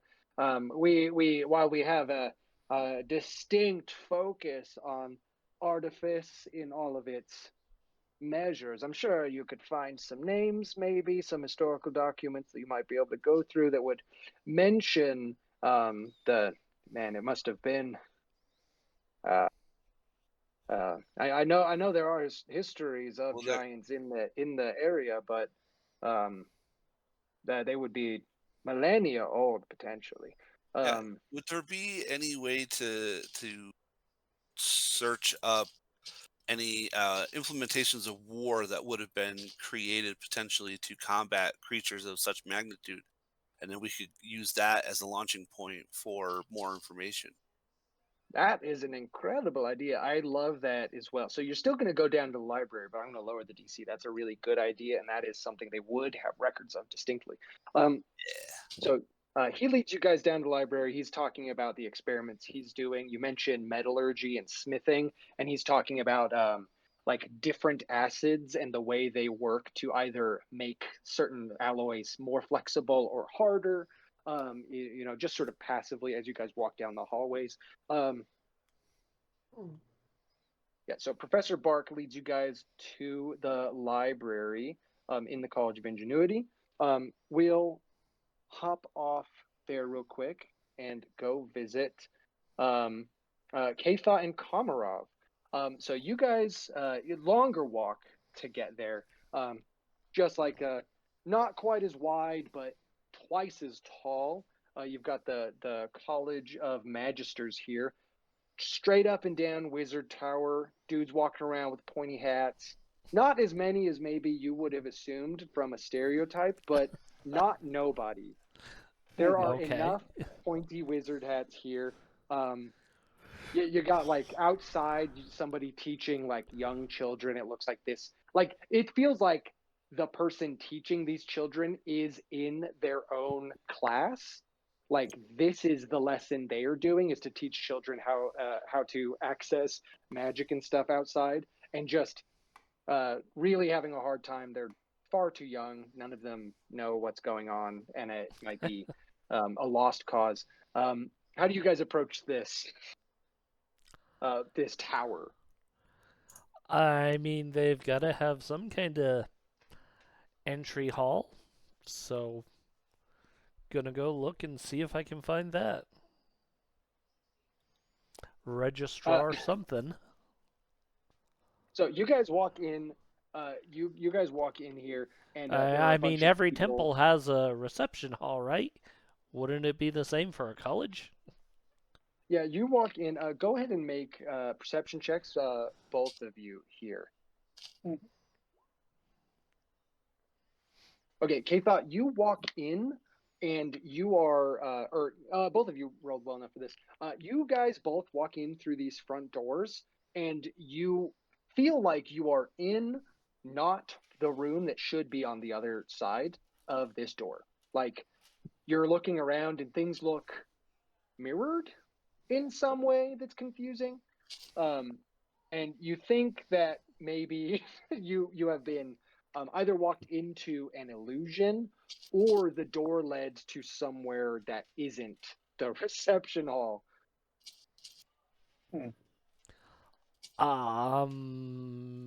Hello? You just call hello into this room. There are Yeah. people in here. You walk up to some people. You say hello to the first person. There is a reception desk. They look over at you. They have like really the plainest features. As a Vars, you don't have the best distinction of like how to distinguish people super well. A lot of people look really similar to you. This person looks like their features are a little smooth, and they're like, "What can we help you with?" Super flat voice. I need information on giants. Giants. Interesting. So, do you, since you are here, I can only assume you don't attend the college. No. Did you speak to any practitioners before you came here? Practitioners of what? Of magic. People who, or graduates or attendees of the college of the magisters, of course. No. No. I have Is my all own spells. you understand magic? Wonderful. Can I have a display of some kind? So you use religion, is that correct? Yeah, but I mean, I can do like light. Go and make a. So you cast the spell. Go and also make a religion check. Okay. 19. So this is not a person that you're talking to. This is sort of a holding room for people that like don't have permission to be in the tower. Okay. So you show basically you cast this spell, and they're like divine magic. Okay, give me a moment. You're talking to an answering machine, basically. Yeah. They're like, give me a moment, and we'll have someone with you right away. In And 3 to 5 business days. yeah, 3 to 5 business days. fully 15 minutes later, somebody else comes in through the same door you guys came in. They're wearing like a robe and like a big medallion, and they're holding like a book, and they're like, it seems like they've been running downstairs, and they're like a little out of breath, and they're like, "Oh, okay. Howdy. I mean, welcome to the College of the Magisters. What can we help you guests with today?"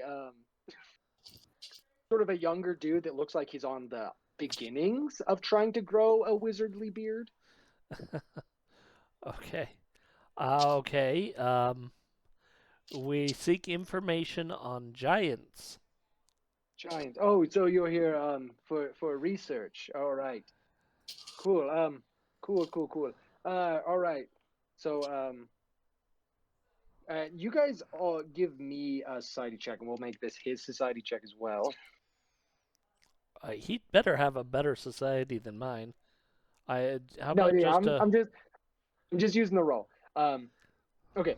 He's like, okay, we do have someone in the building that has a specialty in ancient history. I can. So you've displayed an aptitude for magic.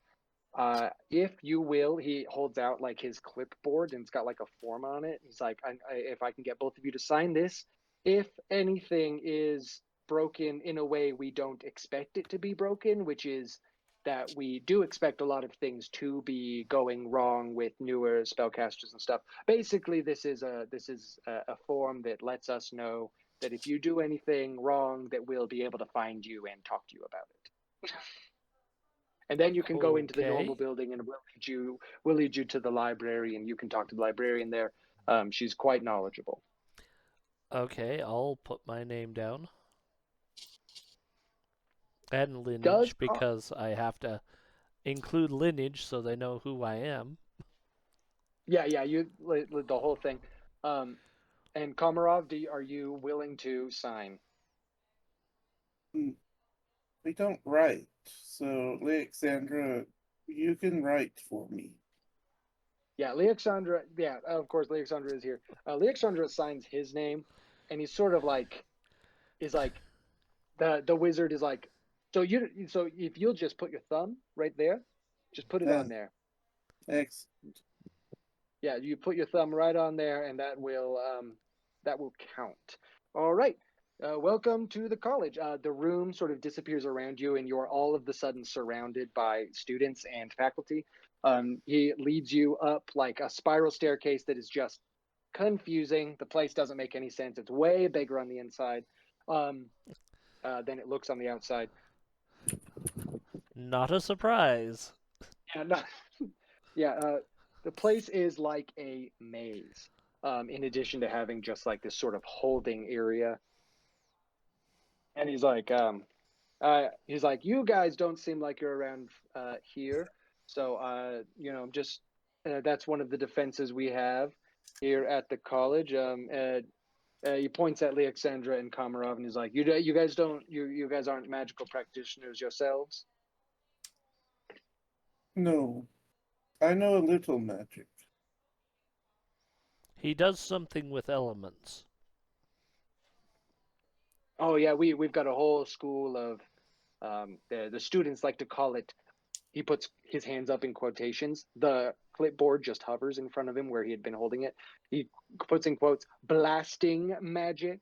Um, but yeah, so I hope you all enjoy your stay here. Are you studying or is this for outside work? It is for work outside, yes. Yes, Okay. there have been strange goings on. I was hoping to talk to someone, maybe with a little bit more authority, but we'll start with the librarian. There are people here are real busy. But Well, if you're this just is looking council information, business. they didn't send anyone ahead. We've received no letters from the council, but we are of course willing to help out with information that is not specific to the college's secrets. We just need to make sure nobody's going to be taking any books out or you walking in and taking magical items and stuff. Um, so he leads you up like halfway up the tower into a whole floor that is like a library, and there's a sort of woman in her like late middle age at the desk, and he walks up and he says, "Miss Mangus, these people are looking for information about history, and I was wondering if you could help them." And she's like, "Oh yeah, of course." And he leaves immediately without talking to you guys. He looks like he's just perpetually super busy. Okay, so Miss Mangus? Mangus, yes. She has a plaque on her desk that says Madeline Mangus. Okay. So we are looking for information on giants and possible curses or magical maladies. Magical. Oh, no. So those would be two different. So you're looking for magical maladies that giants get, Well, or more in magical general. maladies that or curses. Well, Correct. Well, I would there's a say lot. There's a in lot of general, but crossover there. can affect giants. You know that no, that's a really good bullet point. She's flipping through like different criteria, trying to like narrow down the search for you. So giants, around here at least, is ancient history, physiology, of course. Go ahead and make a society check. She is going to be lending a bit of her focus here, but this will be your society check to be looking through the books she finds and brings you. Um, Incredible. Hey. Also, wow, very good. Jesus, You guys, it's a bad she day brings you. at these schools. Yeah, she brings you guys some books and is helping you go through them. It's Jack and the Beanstalk. You're like, this is not the kind of giant. Well, maybe. I mean, you both have a 0 modifier, and she is helping you, and so you roll exceptionally well. Um, so the information you're looking for is what information are you looking for about giants? Are you looking for behavior, physiology? Well, definitely about behavior because remember, I grew up with stories that giants eat me, Yeah, yeah. and I And don't then know Komarov, are better. you looking? Yeah, of course. Are you looking Komarov for is anything specific? looking mostly for language. Language. Yeah. So Komarov, you do find that there is a sort of commonality, like what Tivin was saying. The language is largely lost, but someone who is really keen at languages might be able to parse through this. There are enough root words with um, the dwarf language that is currently the common parlance for dwarves. So you might need to find a linguist or like create some kind of cipher.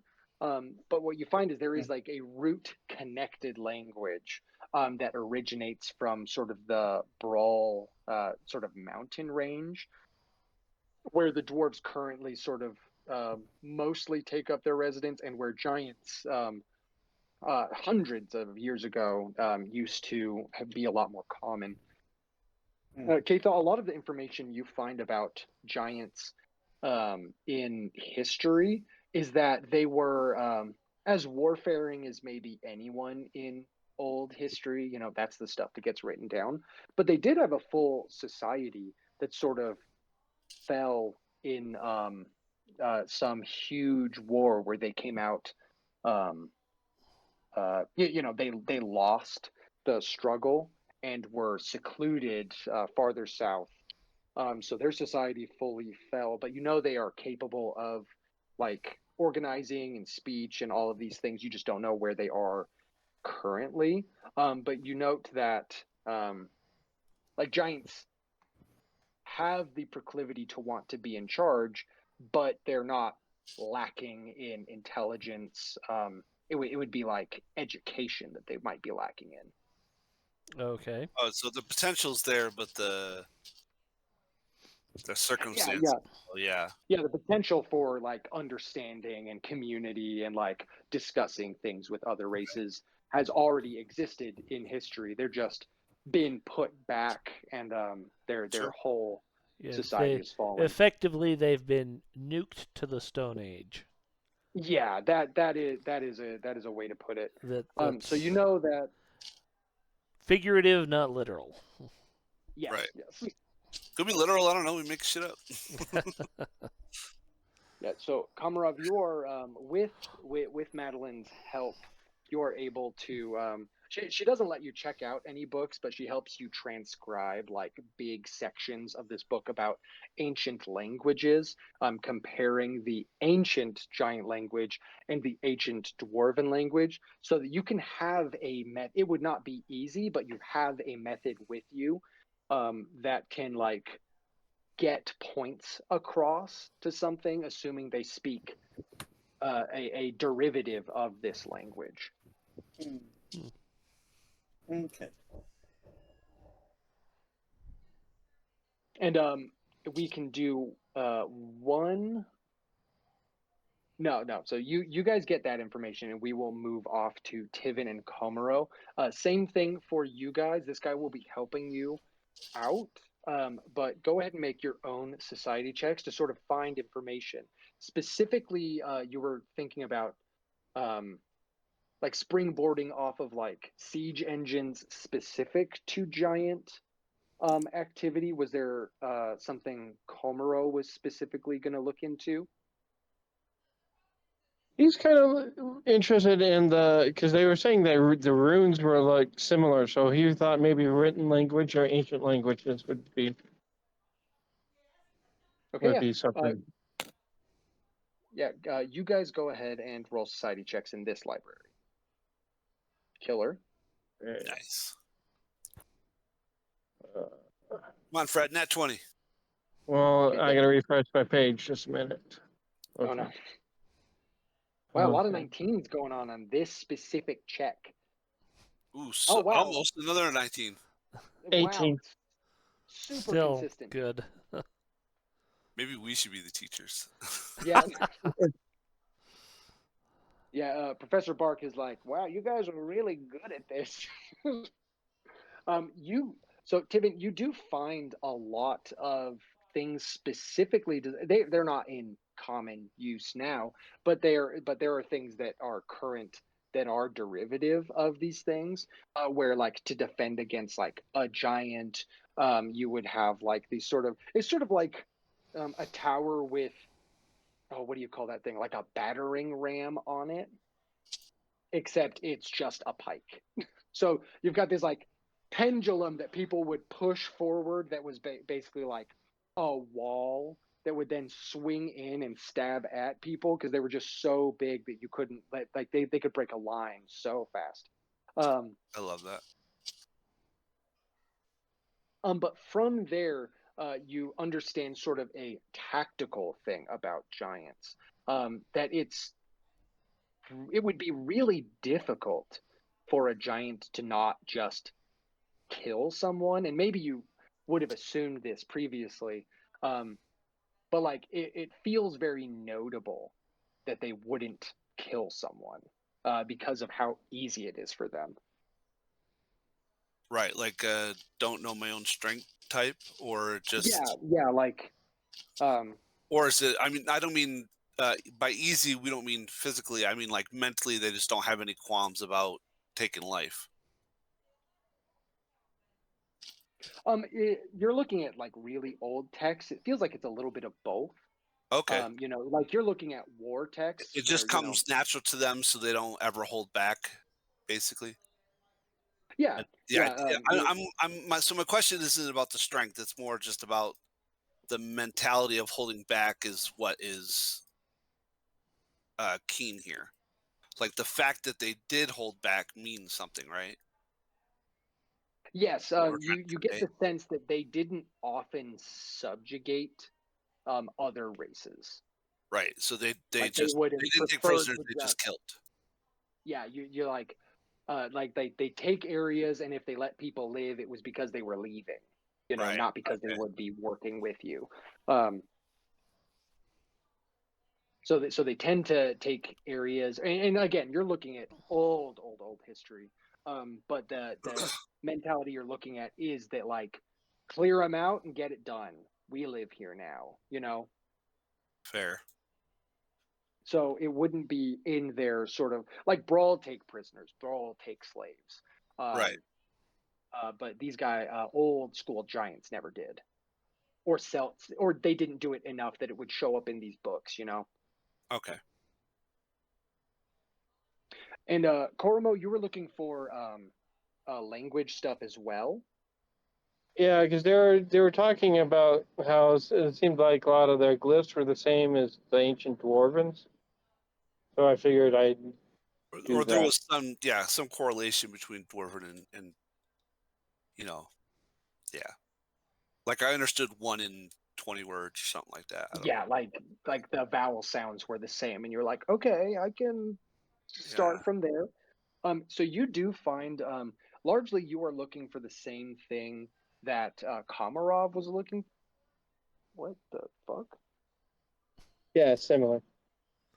And I also think runes can be used in magic, so but also just language.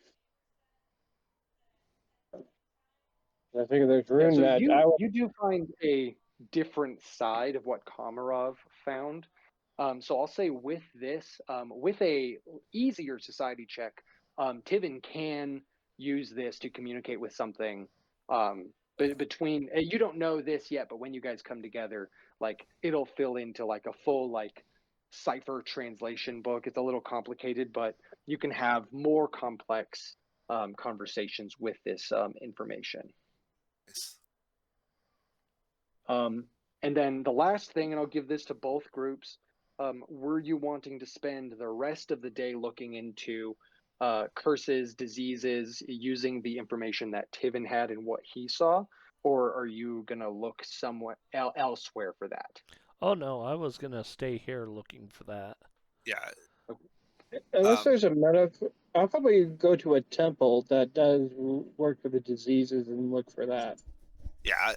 That's what I was going to agree. Like knowing, like we could probably find something for like, oh, they used it in war and stuff. But I think finding a more not like intellectual based library would be the next. Like I think Fred and I in character would go to the other place, knowing that that was the more studious library. Well, if there's a temple district or something that deals with diseases and stuff like that, because to me, clerics are the ones that I don't know in this world, but clerics and stuff like that deal with Mm, more diseases I wouldn't say than wizards. clerics use divine magic to deal with it, so they wouldn't necessarily learn it because they have They, magic to deal. they would They they do keep records, though, Yeah, they so do you keep could. records. and we more than and maybe they know what the disease is called. Yeah, or we can find a disease that works especially well on giants. Like, yeah, we'll look wherever. Like any information is better than no information right now. So Would Komarov and Katha have a similar mindset, or would you continue in this location? I'd probably continue in this location and talk to the librarian and ask her if she are there any professors that are up on this or someone of knowledge that knows about this. Because studying it all is great, but is there someone with first-hand knowledge on this? Yeah, go and make a diplomacy check, and this is just sort of like she'll massage some like people around here are busy, and to get it done today is sort of like the thing. Does Komarov want to aid that check? Brilliant. Yeah, they're so quiet.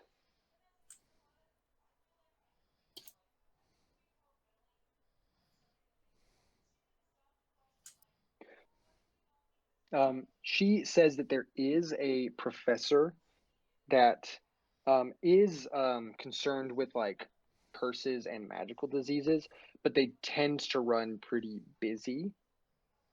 So she can take you up to that part of the tower, but you might need to just wait a little while. Well, I can wait. Is is Brian straight up gone? I don't know. you might have. Fred was the one Oh, with me. I was muted and didn't realize it. Oh, okay, yeah. Sorry. Um, So, Komarov is um, thinking of a different angle. He wants to know, like, serpentine magic creatures. serpentine in what way?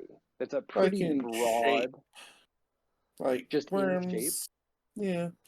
We don't know what they are Okay. beyond wriggling things. So Oh, so worms, like snakes. so like a magic creature that can like use someone as a host Mhm. in some way. Yeah, are you trained in medicine? No. Because so for this one specifically, I will roll for Leoxandra as well. He will help you. But Mhm. this will still be society. Society is just what you use to, go through books and understand categorizing information. But you will have help on this. So Katha, you go and attempt to talk to a professor.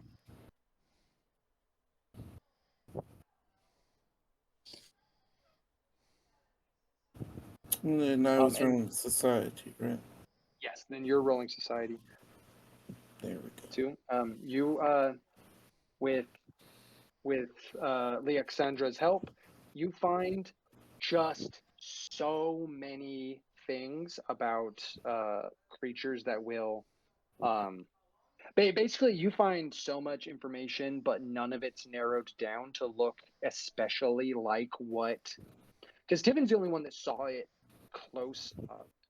Yeah. You sort of are like, man, just basically you have an existential moment where you're like, so many things will just burrow and live in your skin. What the fuck?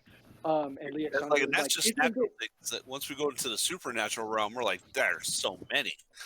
No, yeah, like Leoxandra basically accidentally starts giving a lecture about parasites that he finds particularly fascinating, and it's just really whether you find it interesting or not is your deal, but it's not helpful.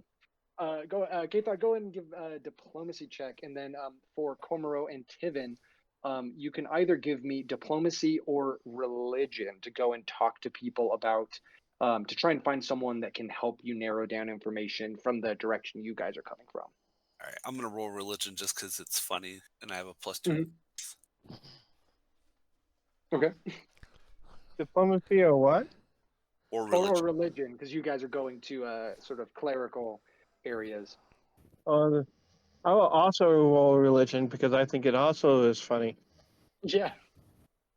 10. Okay. We've hung out with Katha for 30 seconds, and we're like, we know so much. Yeah, Really, you guys nothing. go into the like temple district, which in this place is sort of just one big temple with a bunch of altars in it, and you stand there to a sermon about the sun deity and of Aaron and the other one. There's another one that sounds very similar to this, and I don't want to mess it up. Silvarna and Aaron, and it's just a really really enlightening about like the culture of agriculture and society. They immediately end the sermon and don't take any questions. You guys like fail to Damn it, get missed their on the attention Q&A in section. time.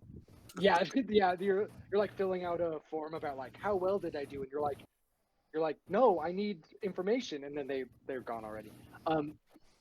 Katha, though, you meet with a professor who sort of is letting some like students come out of his room, and you're standing there and you introduce yourself.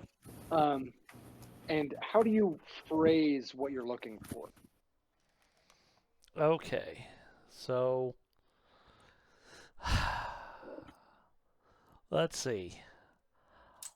I'm looking for information on possible curses or magical diseases that cause a writhing beneath the skin of the I want to say patient, that's not the right word. The host? The host. And what they can do, what they would be, what whether there might be can they be used to control someone? For Yeah, someone to so do things against their will or against their nature. so this professor standing in front of you, he looks like he might be in his late 30s, clean shaven, no wizard hat. This guy looks more like a college professor that we might have met at some point in life. He's wearing like a tie, and he's like, oh yeah, come in. You're visiting. You're doing outside studying. I've got an hour. Sure. You sit down and you lay out all the information for him, and he says to use a curse or magical creature to control someone's behavior is totally technically possible. Lots of things will. There are species of fungus especially that do that, but I can't think of that as writhing under their skin. That would be more like overt growths, protrusions. Um, Writhing feels like worms, and worms feel like an infestation. Um, it's it's still definitely possible, but if you're looking at a parasite that is controlling something's behavior, um, it's interesting that you bring up curses in this. There are creatures that are do especially well in curses, and I see that you have some magical aptitude, but the a lot of people don't think about that. A curse can actually create different circumstances for natural ecology. Like a creature doesn't necessarily even need to be magical or supernatural in order to thrive in a curse environment. It just takes specific kinds of evolution. So when you're talking about potentially a parasite used to control a behavior, um, if you do that in the right environment with the right factors, magical factors, you can sort of change what the goal of a parasite or affliction is. Um, yeah, a lot of the I mentioned fungus earlier. Usually, they have a goal of sprouting in an area that is beneficial to the fungus and the spread of that fungus, like in insects. So, if you were able to curse the parasite, did you use the word parasite? I don't think. I probably didn't, but when he starts talking parasite, I'm like, okay, that makes sense. Okay, yeah. So basically, saying like if a curse changes the circumstances of like influences your behavior, and you curse a creature, and then that creature's natural um, like factors in a host change its behavior, like a parasite or an infection or anything like that. That is absolutely possible. Have you told him the actual context, or were you asking more generally? I probably started more general, and now I'm getting into the this is what we actually saw. Okay, yeah. Uh, go ahead and give me just a flat intelligence check for things K thought maybe only heard in passing or saw from afar. Wouldn't that be a wisdom? I'll accept wisdom, sure. I'm gonna hero point that. Alrighty. Hey, we got him. You might as well use him. Keep it. No. Significantly better. Next to the bonfire, one of the giants had a big chair, and they were sorting through a bunch of either made alchemical consumables or ingredients. You bring that up, and this professor says I mean, it sounds like they are trying to. Uh, it sounds like these. You said they were giants. Incredible giants are super rare. Like they are trying to treat whatever is going on with them. It's I wasn't there. I didn't experience what you experienced. It sounds like they might be afraid of what is happening to them in some way. Um, that isn't to say their behavior couldn't be influenced, but the alchemy can give you greater defenses against either mental intrusions or physical maladies. You didn't happen to see what they were sorting through, did you? No, I was actually just trying to break people out and get away. totally makes sense. Again, what you've been through sounds both very unique and quite frightening. But yes, there are ways to magically alter a natural organism that will then otherwise just change its natural sort of life cycle. And just from the information you've given me, that sounds like a possibility distinctly, yes. So you think they were trying to cure themselves, but why are they taking prisoners? I If not to try and infect them. It could be either. From the beginning of your story, it sounds like that might be it. But the alchemy itself sounds like it could be that they need some sort of parasites have very, very complicated life cycles. It could need to be treated in some kind of chemical that is naturally occurring somewhere else, but not here. Or they could have been did any of them attempt to did they seemed like they could communicate with each other? They just sort of took everyone. It could be possible that their lack of ability to communicate and coupled with a desperation might have been they were just hoping that because you said you woke up and pretty much within an hour had tried to escape. I would say we succeeded in that, but yes. Yeah, of course, yes. But my point is, you didn't wait to see what their behavior was going to be with you. Understandable, of course, but there is a chance that they were looking for help and didn't have the method of doing that outside of picking people up, because it looked like they had sort of just been taking supplies and hoping they got the right things. Okay, well, that's definitely an interesting take, and I will take it under advisement. It's just I'm one of the guessing you possibilities you wouldn't didn't know present. how.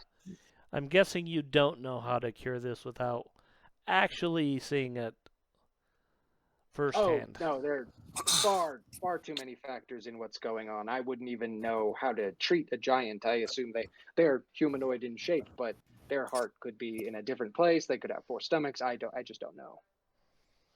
Fair enough. All right. Well, thank you for your time. If you gain more information, he like writes his name down. It says Professor Mananis. No, whether this is his surname or first name, you don't know. It's the only name he writes down. It says, keep me in advisement. I would, if you get more information or anything going on, I would love to be a part of whatever you discover. Okay, I will try and keep you as appraised as I can, or find a way to do so. Yeah, he shakes your hand, and then the next class, it's getting pretty late now, and another class comes in. This guy does day classes and night classes, and you go down, and Komarov is still.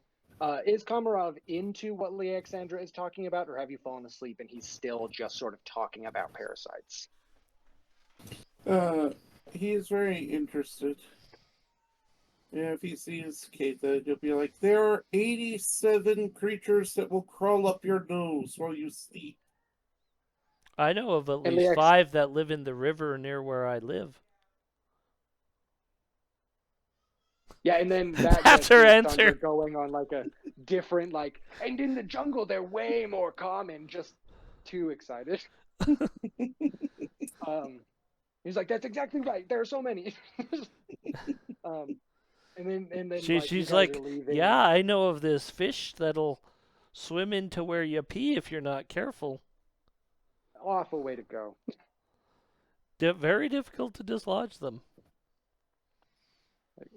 The disruption of the sort of waste treatment for any species is just a truly awful experience. So you guys, fish. They're horrible. They bother us a lot less because our scales cover us, but, well, the few humans and elves that come, we warn very heavily not to go swimming in a lot of the rivers. Yeah, Some probably don't worse. listen. They regret that. Awful way to go. Very, very difficult to, very difficult to dislodge.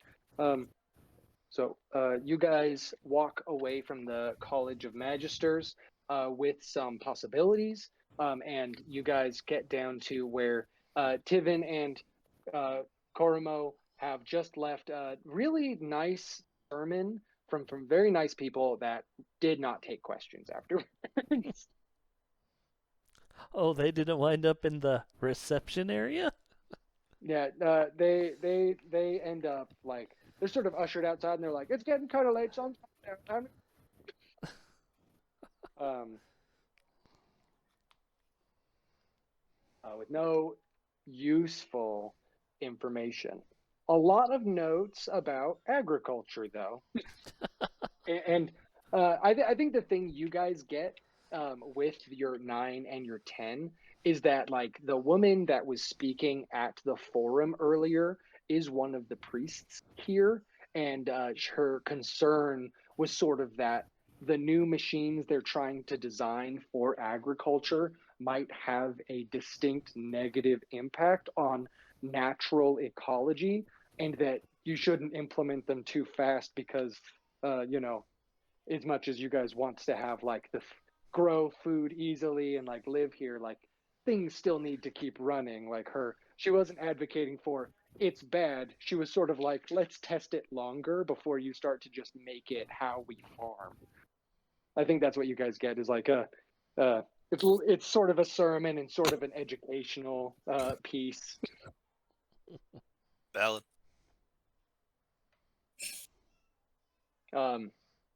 Yeah, you guys come together and share information, I assume. Yes. Katha will give them all the information she has because she feels like she's actually gotten a better handle on what might be going on now.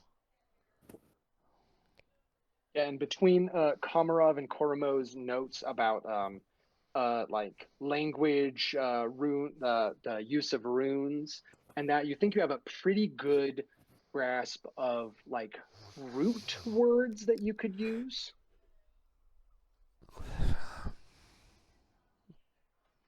So we have And giant pigeon. yeah, you have giant pigeon. It wouldn't be the most complex, but between the two of them, you could have like, yeah, you know, simple sentence conversations Well, with something that's that what I uses mean this. when I say pigeon. Mhm. We don't have the language.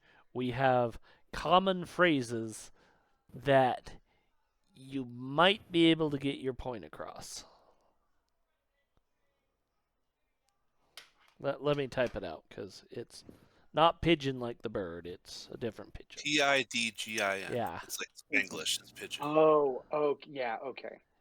Yeah, So no, yeah, it's very much like I probably speak pigeon Spanish. I yeah, could probably get some simple concepts across to people that speak Spanish, but I'd sound like a toddler.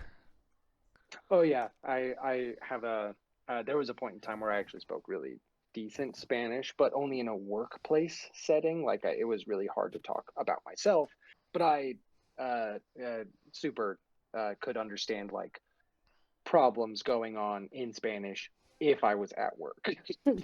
I mean, yeah, I don't even speak that much. I just know that because I'm at work and there's very few things they could be telling me because we don't talk about anything but work related issues. I Mhm. have no idea what they're actually saying, but I get the point. Yeah. It's pretty Um, understandable. I need another piece of pipe. I can handle that. yeah. Um, and I think the information you have with like potentially having um, a parasite influencing their behavior, even with the information you have about their behavior, at least when they were at their prominence, That sounds like it could be. It's definitely sounds like a huge factor in them not behaving as standard. Um, like either hiding here or like taking an area, trying to set up a call. You guys actually still don't know where they even come from, how they got here. Mhm. But it all lines up in those two regards. You're like, they won't take, like, if they want you gone, they'll kill you if you don't run, they don't take prisoners.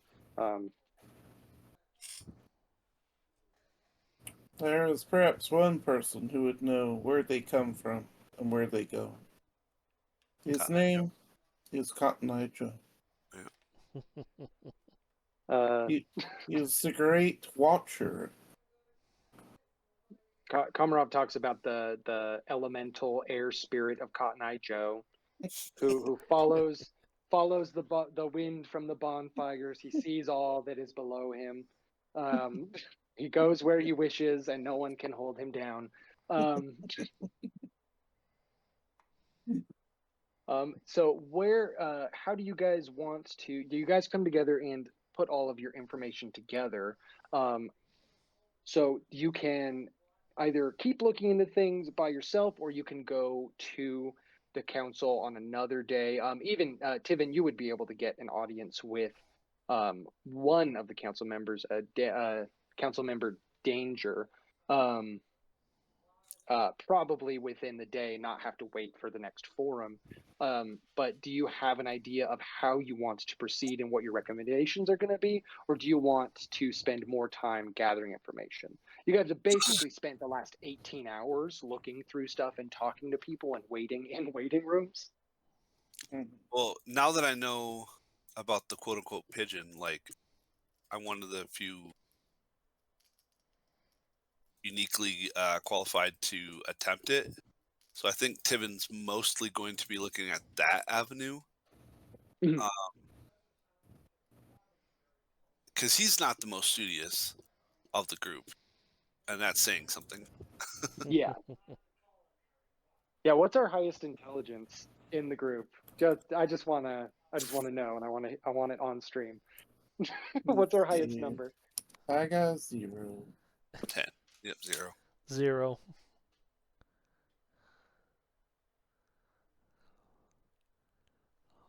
Fred I doesn't also know. have 0. Yeah. Zero. There we go. Oh, No, we've we're got all average intelligence. you're all average. You don't have any dummies, but you also don't have anyone who's like hitting the books ever. So, No, but I mean, Katha would still feel like we need to tell the council what we've figured out before we go do stuff.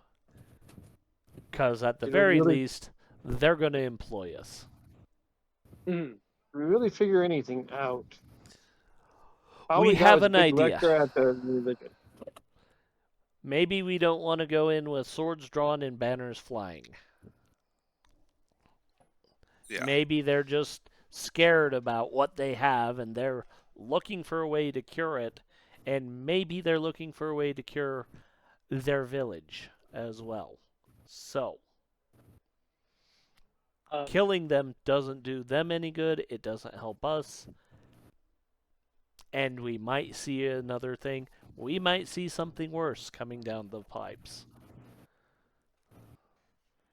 Because if this is some kind of parasite, who knows how it's spread?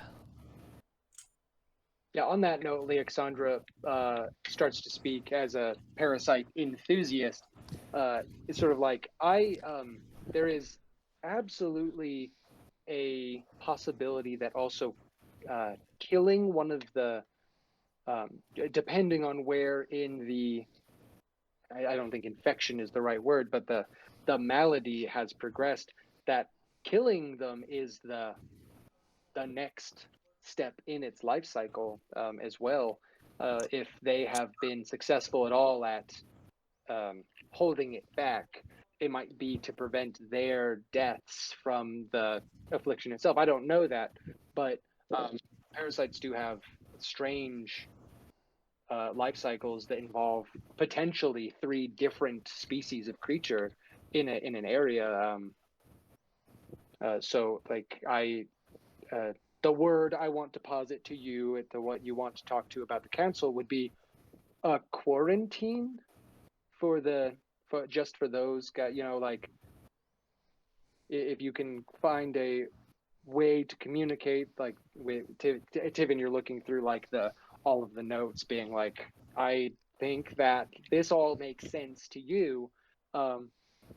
He says, like, gathering information, like what Kathos said, like killing them could be the wrong choice if you are trying to prevent something aggressive from spreading. Right.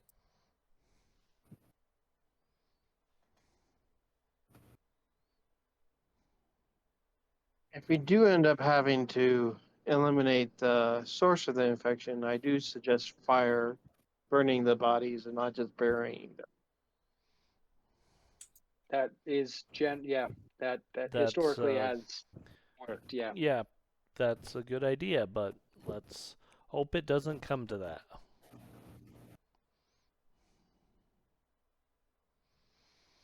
But still, I would suggest we bring our new information to the council.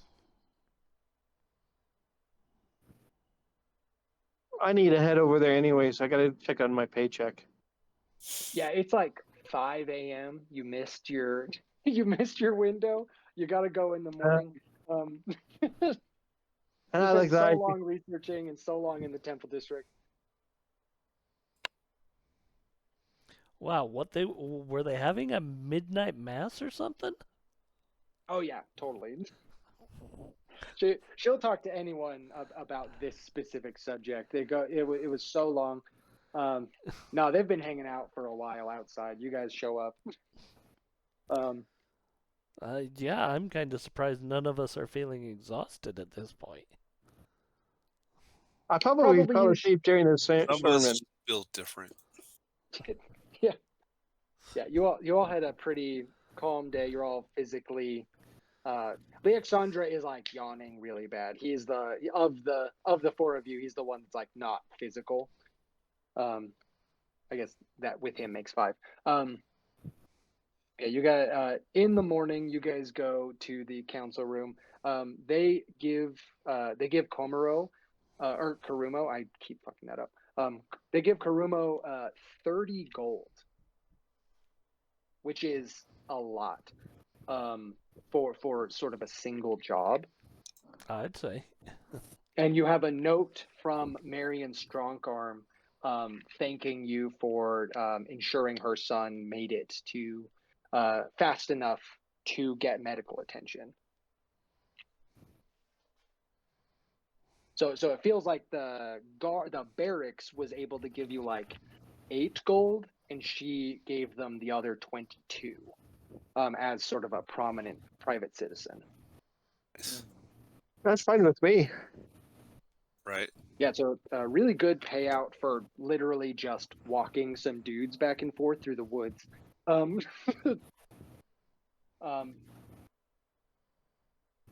So yeah, waiting a few hours. You guys get like a 6-hour rest, more or less, unless you want to spend the day here. How does everyone want to address that? You stay up real late studying, and then you get up when I'm you gonna get up. get some sleep. Yeah. I don't know where I'm gonna get some sleep. Well, I have all of 8 silver pieces. I hope that's enough to buy a room. A silver piece will get I mean, you a it's a bed college. and sort of like a. Just Yeah, find a place and lay down and hope nobody wakes you up.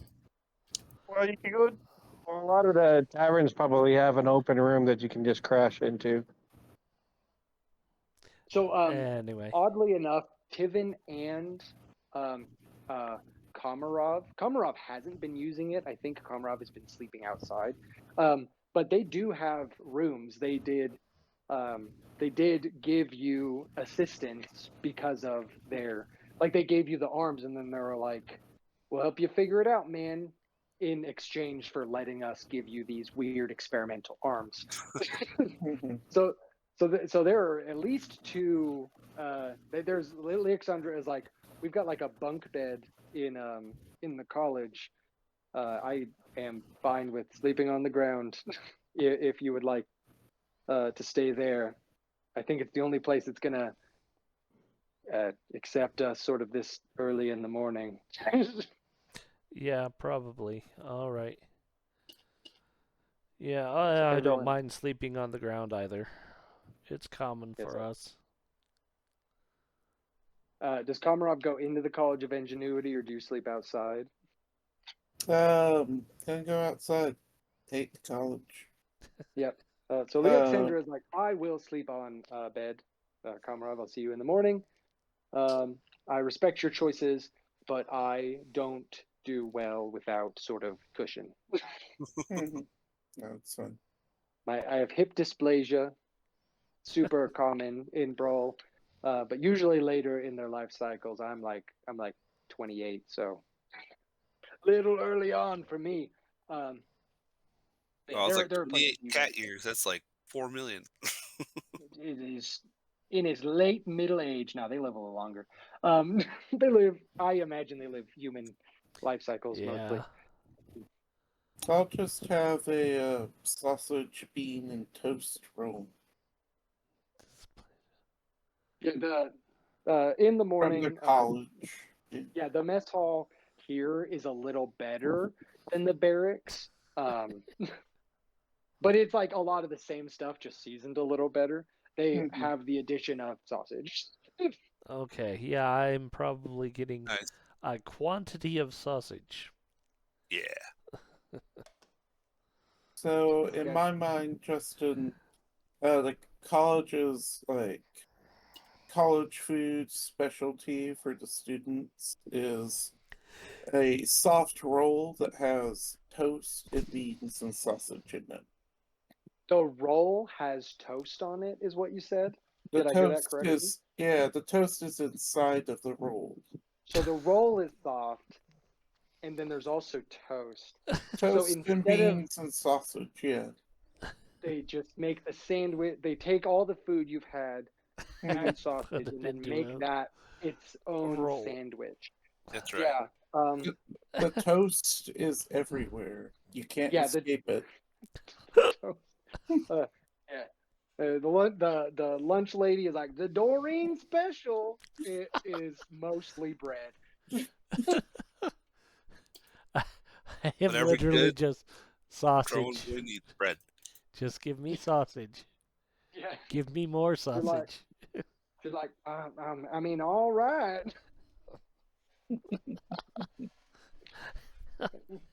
Yeah. It's You literally gotta- like, I have been busy and researching for almost 24 hours on that horrible, awful barracks food. Give me Yeah. meat.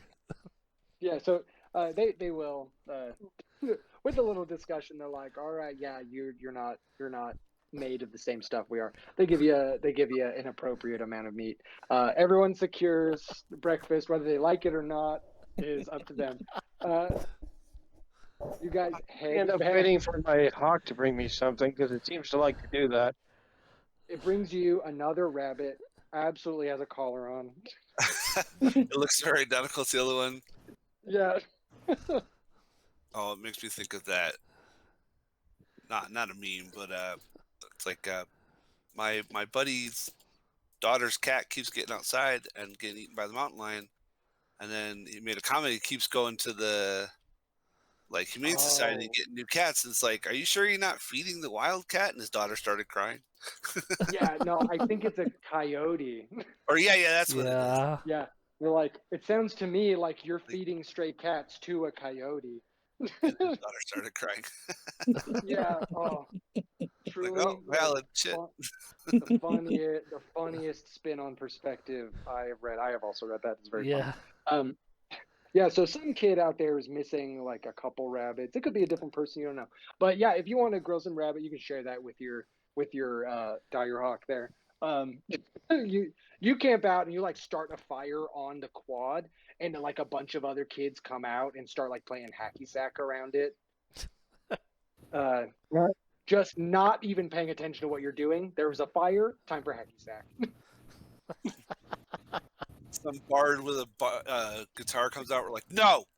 No, yeah, like some guy comes out with a guitar and he's like, "It is 9 a.m. No, Becky Zachary Day." A bunch of engineering students just kicking around this thing. The leg kicks it really hard. It's still slapping around. Kicks it really hard and knocks someone out. It just destroys the hacky sack. And that's where breakfast ends. This leg just can't be grabbed. Nobody's strong enough to grab it. They put a lot of gusto into it. Apparently. That lake has. Sure, there's not any gnomes in this world.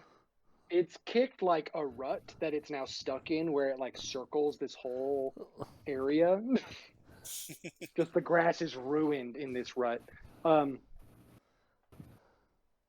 right, you guys secure food for the morning. Head off to the city hall, where Tivin asks the receptionist to inform the Councilman Danger that you guys are here with a report, or with your recommendation that had been requested from the council.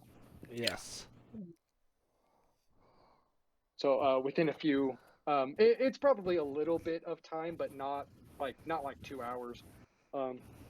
You guys are let into just sort of a not his office, because there's 4 of you, but like a sort of a larger meeting room, and the other council person that recommended you guys sort of the work of this being offloaded onto you guys instead of using city resources. That one,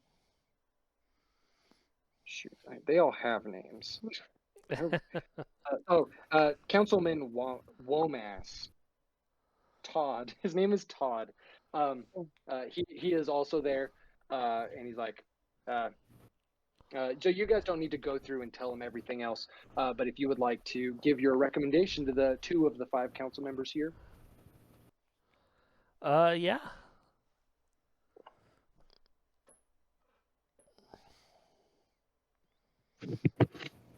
So Daniel Danger is sort of like, so you're from your researching for truly, like, we expected this to take like 4 days. You look exhausted. But we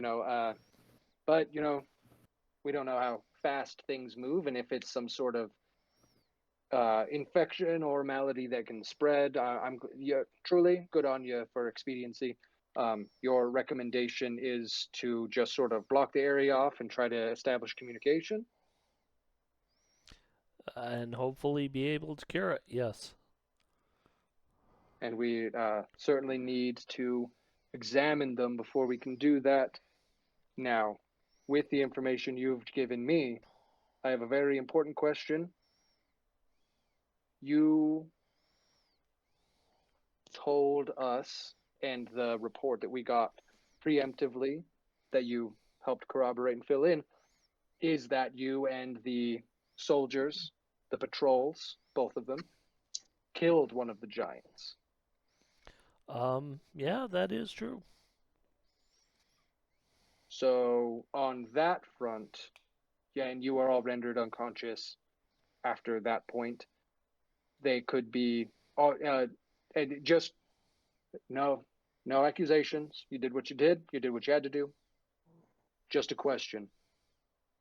If that is the case, it could be that could be it for that. Is that right? You mean no further conflict between them and us? Well, what he means is you had brought up that potentially, like, it spreads out of the corpse. Yeah. Potentially.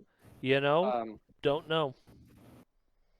Yeah. We should probably ourselves be examined at some point. And the guards.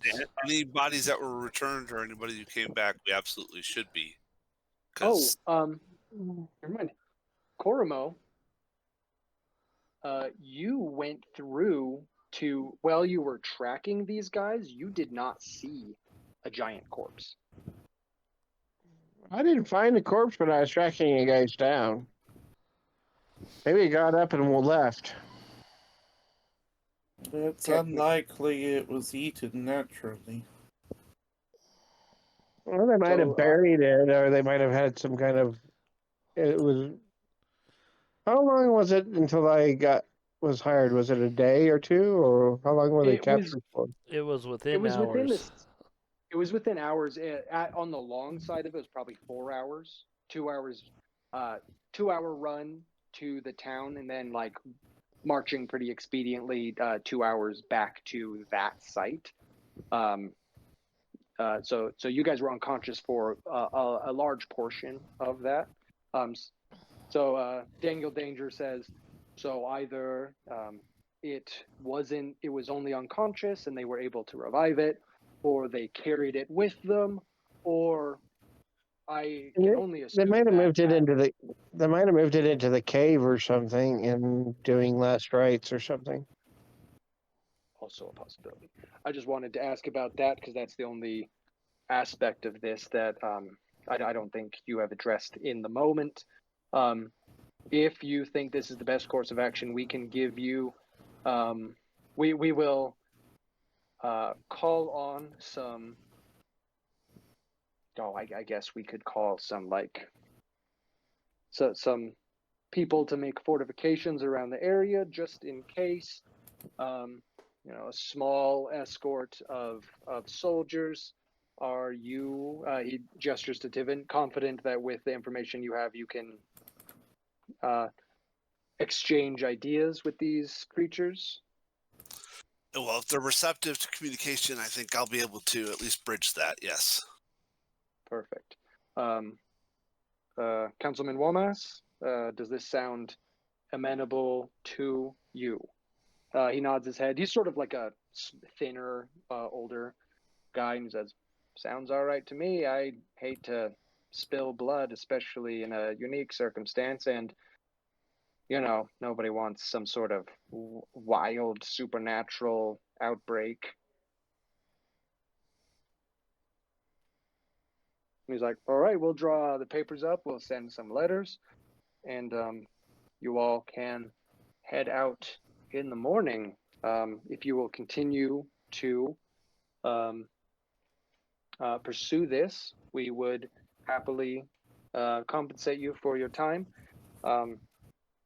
In fact, he like signs a thing down for all of you for the time you just put in for this. He's like, take this as half now, and for the work you've already done, and you'll get another half afterwards.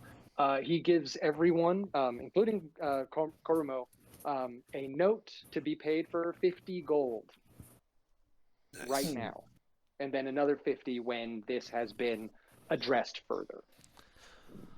All right, so I take it we can show that to the clerk and she will grumble and complain, but find us the 50 gold, huh? Yeah, I'm yeah. writing his After name on the back of my receipt so I can remember his name. this one, this guy gives you receipts now, so his name is already on them. He's currently in the council building. He's got like pre-stamped stuff. Oh, It's he not kind of gonna like be. highlights it because he's terrified of like paperwork. Oh yeah, no, yeah. Paperwork is. I can see that. Paperwork Absolutely. bad. Paperwork bad. It's one I of the reasons agree. why he's lost right now. Yeah, he's just scared of going into places that smell bureaucratic. He's afraid he'll have to fill out a whole bunch of forms when he comes back. Yeah. Yeah, so you guys can go off with that 50 gold. Is there anything you guys would like to get now, or you want to make plans for the coming day?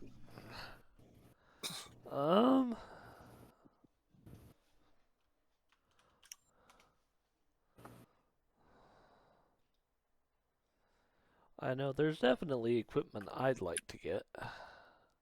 Mm-hmm. Well, there's probably equipment we can probably get, but I don't know if we need to do it on screen. Yeah, you Yeah, we don't don't need to do necessarily it need to on do screen, that but on maybe screen. mention it. I'd probably go looking for a +1 weapon. So you go looking for runes. Oh, or just a +1 weapon, ready-made weapon. Oh yeah. Hmm. Leoxandra is sort of like, maybe we should just get like, not necessarily for you guys, but like some anti-plague potentially. If these guys are trying to fight off some sort of affliction and we can communicate with them, that might be helpful. Yeah, like a show of empathy.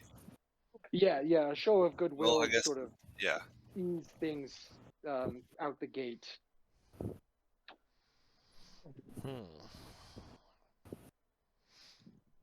Yeah, no, that sounds like a decent idea.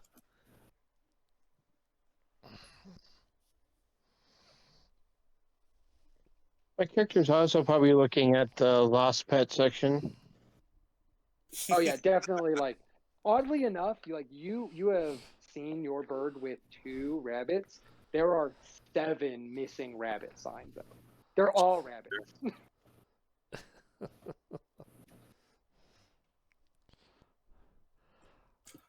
I don't know, maybe you should send that bird out into the wilds to hunt. Yeah, I'm just afraid he's gonna get shot at. Then again, I'm kind of afraid he hasn't been shot at yet. Yeah, the So, way it's killing rabbits, it might get shot.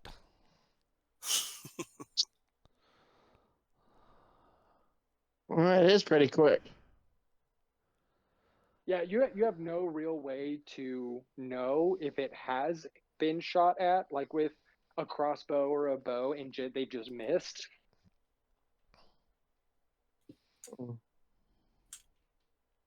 Well, he's like, I wonder if I should send a couple silver to each of these people.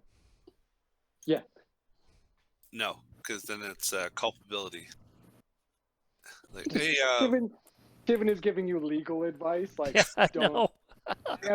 never even admit Never to being even involved. sniff at maybe possibly being. that's right. The second they think you feel guilty, you are guilty. Open yourself up to litigation. Yeah, don't open that Mm. door. Alexander puts his like hand on your shoulder. He's like, "Rabbits breathe fast, man. It's all good. It's a swear." That is true. I'm just waiting for it to come back with a giant squirrel or something. Yeah, like maybe try to. I don't know how you communicate with the bird. It can ease off, yes, but don't like feel the guilt. You got to leave it here, though. All right. Well, I am going to ask, is there anything I can find in a weapon? So there are people that can enchant either your weapon, and you can find like plenty of other clubs. This is a large city. Plenty of enchanted items around here. I You can mean, find like most martial weapons and like all simple weapons. but none that are already made, huh? No, yeah, there are already made ones as well. Are you looking for a club No, not or like specifically. I'm just looking for weapon. That's what I'm asking. I'm asking, what do I find? No, yeah, you can find a shop that has like as far as like +1s go, they have like just like pre-made weapons, and then they'll inscribe the rune right there. They're like, give me a couple hours. Basically it's just a surcharge to like add the rune to it. So they have like Okay. less made runes, but then like lots of weapons, and they're like, we're not going to enchant them unless somebody really wants them enchanted. Okay, that's Like fair. yeah, like an engraving. I mean, at that point, I'd probably just have mine engraved. You get kind of a look like they're Well, absolutely I willing to mean, do it. I'm sure there's people that just do rune engrave, sell the rune and engrave it. Yeah. That's what I'm. None are like ready made. Yeah, I'm just gonna go somewhere that sells the runes and they'll engrave the rune.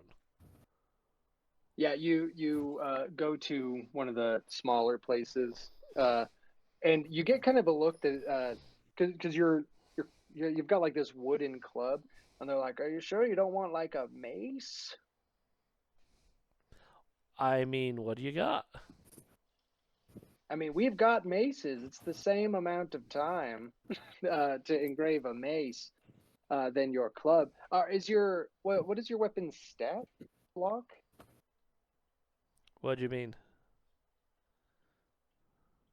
I mean, I'm not It's a great club. a great club. Okay, I was picturing something smaller. Is that was the real question? I just forgot to say the right words. Yeah, they're like, oh, well, yeah, they do have like great clubs. They're not made out of the same. Oh, I guess that you're not even to that point. They do have pre-made great clubs Oh, that have they like have a thunder mace. Do they have that they one? they they do have a thunder mace. They're like, uh, is you're talking to like the really old lady, and she's like, this fucker can crack some skulls. But how does it work on Yeah. walnuts? Thunder I mace. mean, This deceptively dangerous weapon is essentially a mace with a longer haft and larger, often flanged head. It just requires uncommon, but I'm guessing this. this lady is an enthusiast. It's got like a bird motif carved under, so they're like the wings are coming up off, holding up the flanged part that looks kind of like a tornado.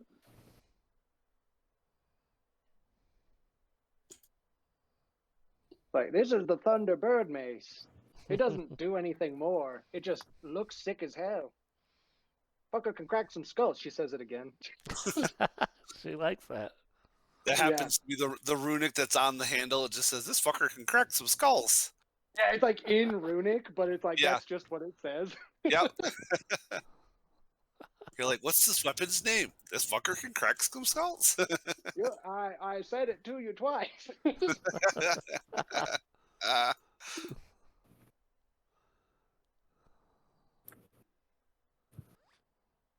Yeah, you talk to this real old lady, and she's like, I can inscribe that for you right now. Nobody ever wants the thunder mace. They don't understand the power. Everyone wants like a cool sword with like a dancing lady on the carved into the blade, or like one of those ugly looking. It's like a pick, but then it's also got like barbed wire around it. I've been seeing a lot more of those lately.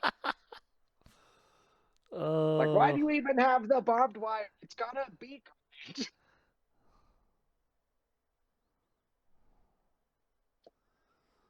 Yeah, oh. big rising beaked sort of hammers. Crazy. Never understood it myself. I mean, I guess by definition there is a beak on that as well, but that's not the part you hit people.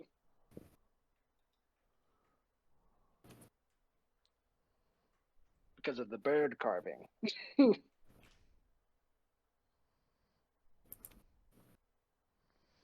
Yeah, anyone else looking for weapon upgrades?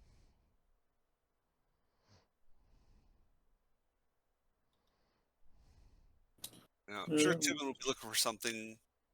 I know I don't remember all the rules. I know that you can add not sturdy, you can add runes to shields now, but I don't know what level they become proactive. Yeah, I haven't looked into the new enchanting rules for that myself. I do remember seeing that there was a difference, but we can talk about that No worries. off screen.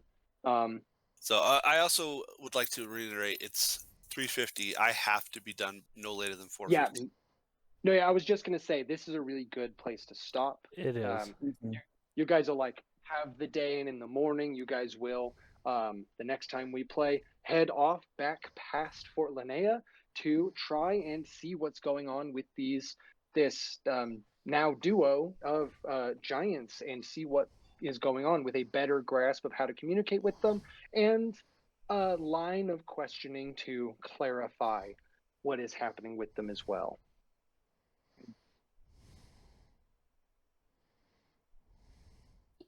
Yeah. Okay. I'll look into figuring. I'll probably get some upgrade my weapons and stuff like that, and armor. Yeah, So- yeah, and anything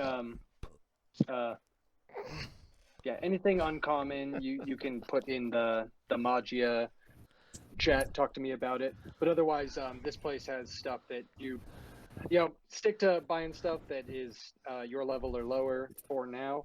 But this is a big city. It's got stuff in it. You can find most things.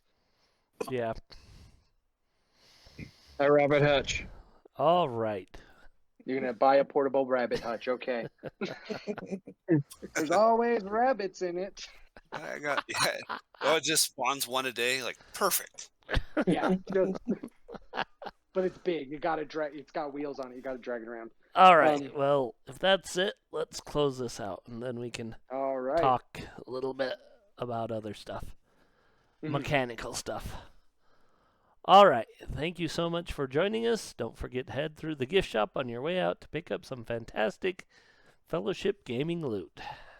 Have a great day.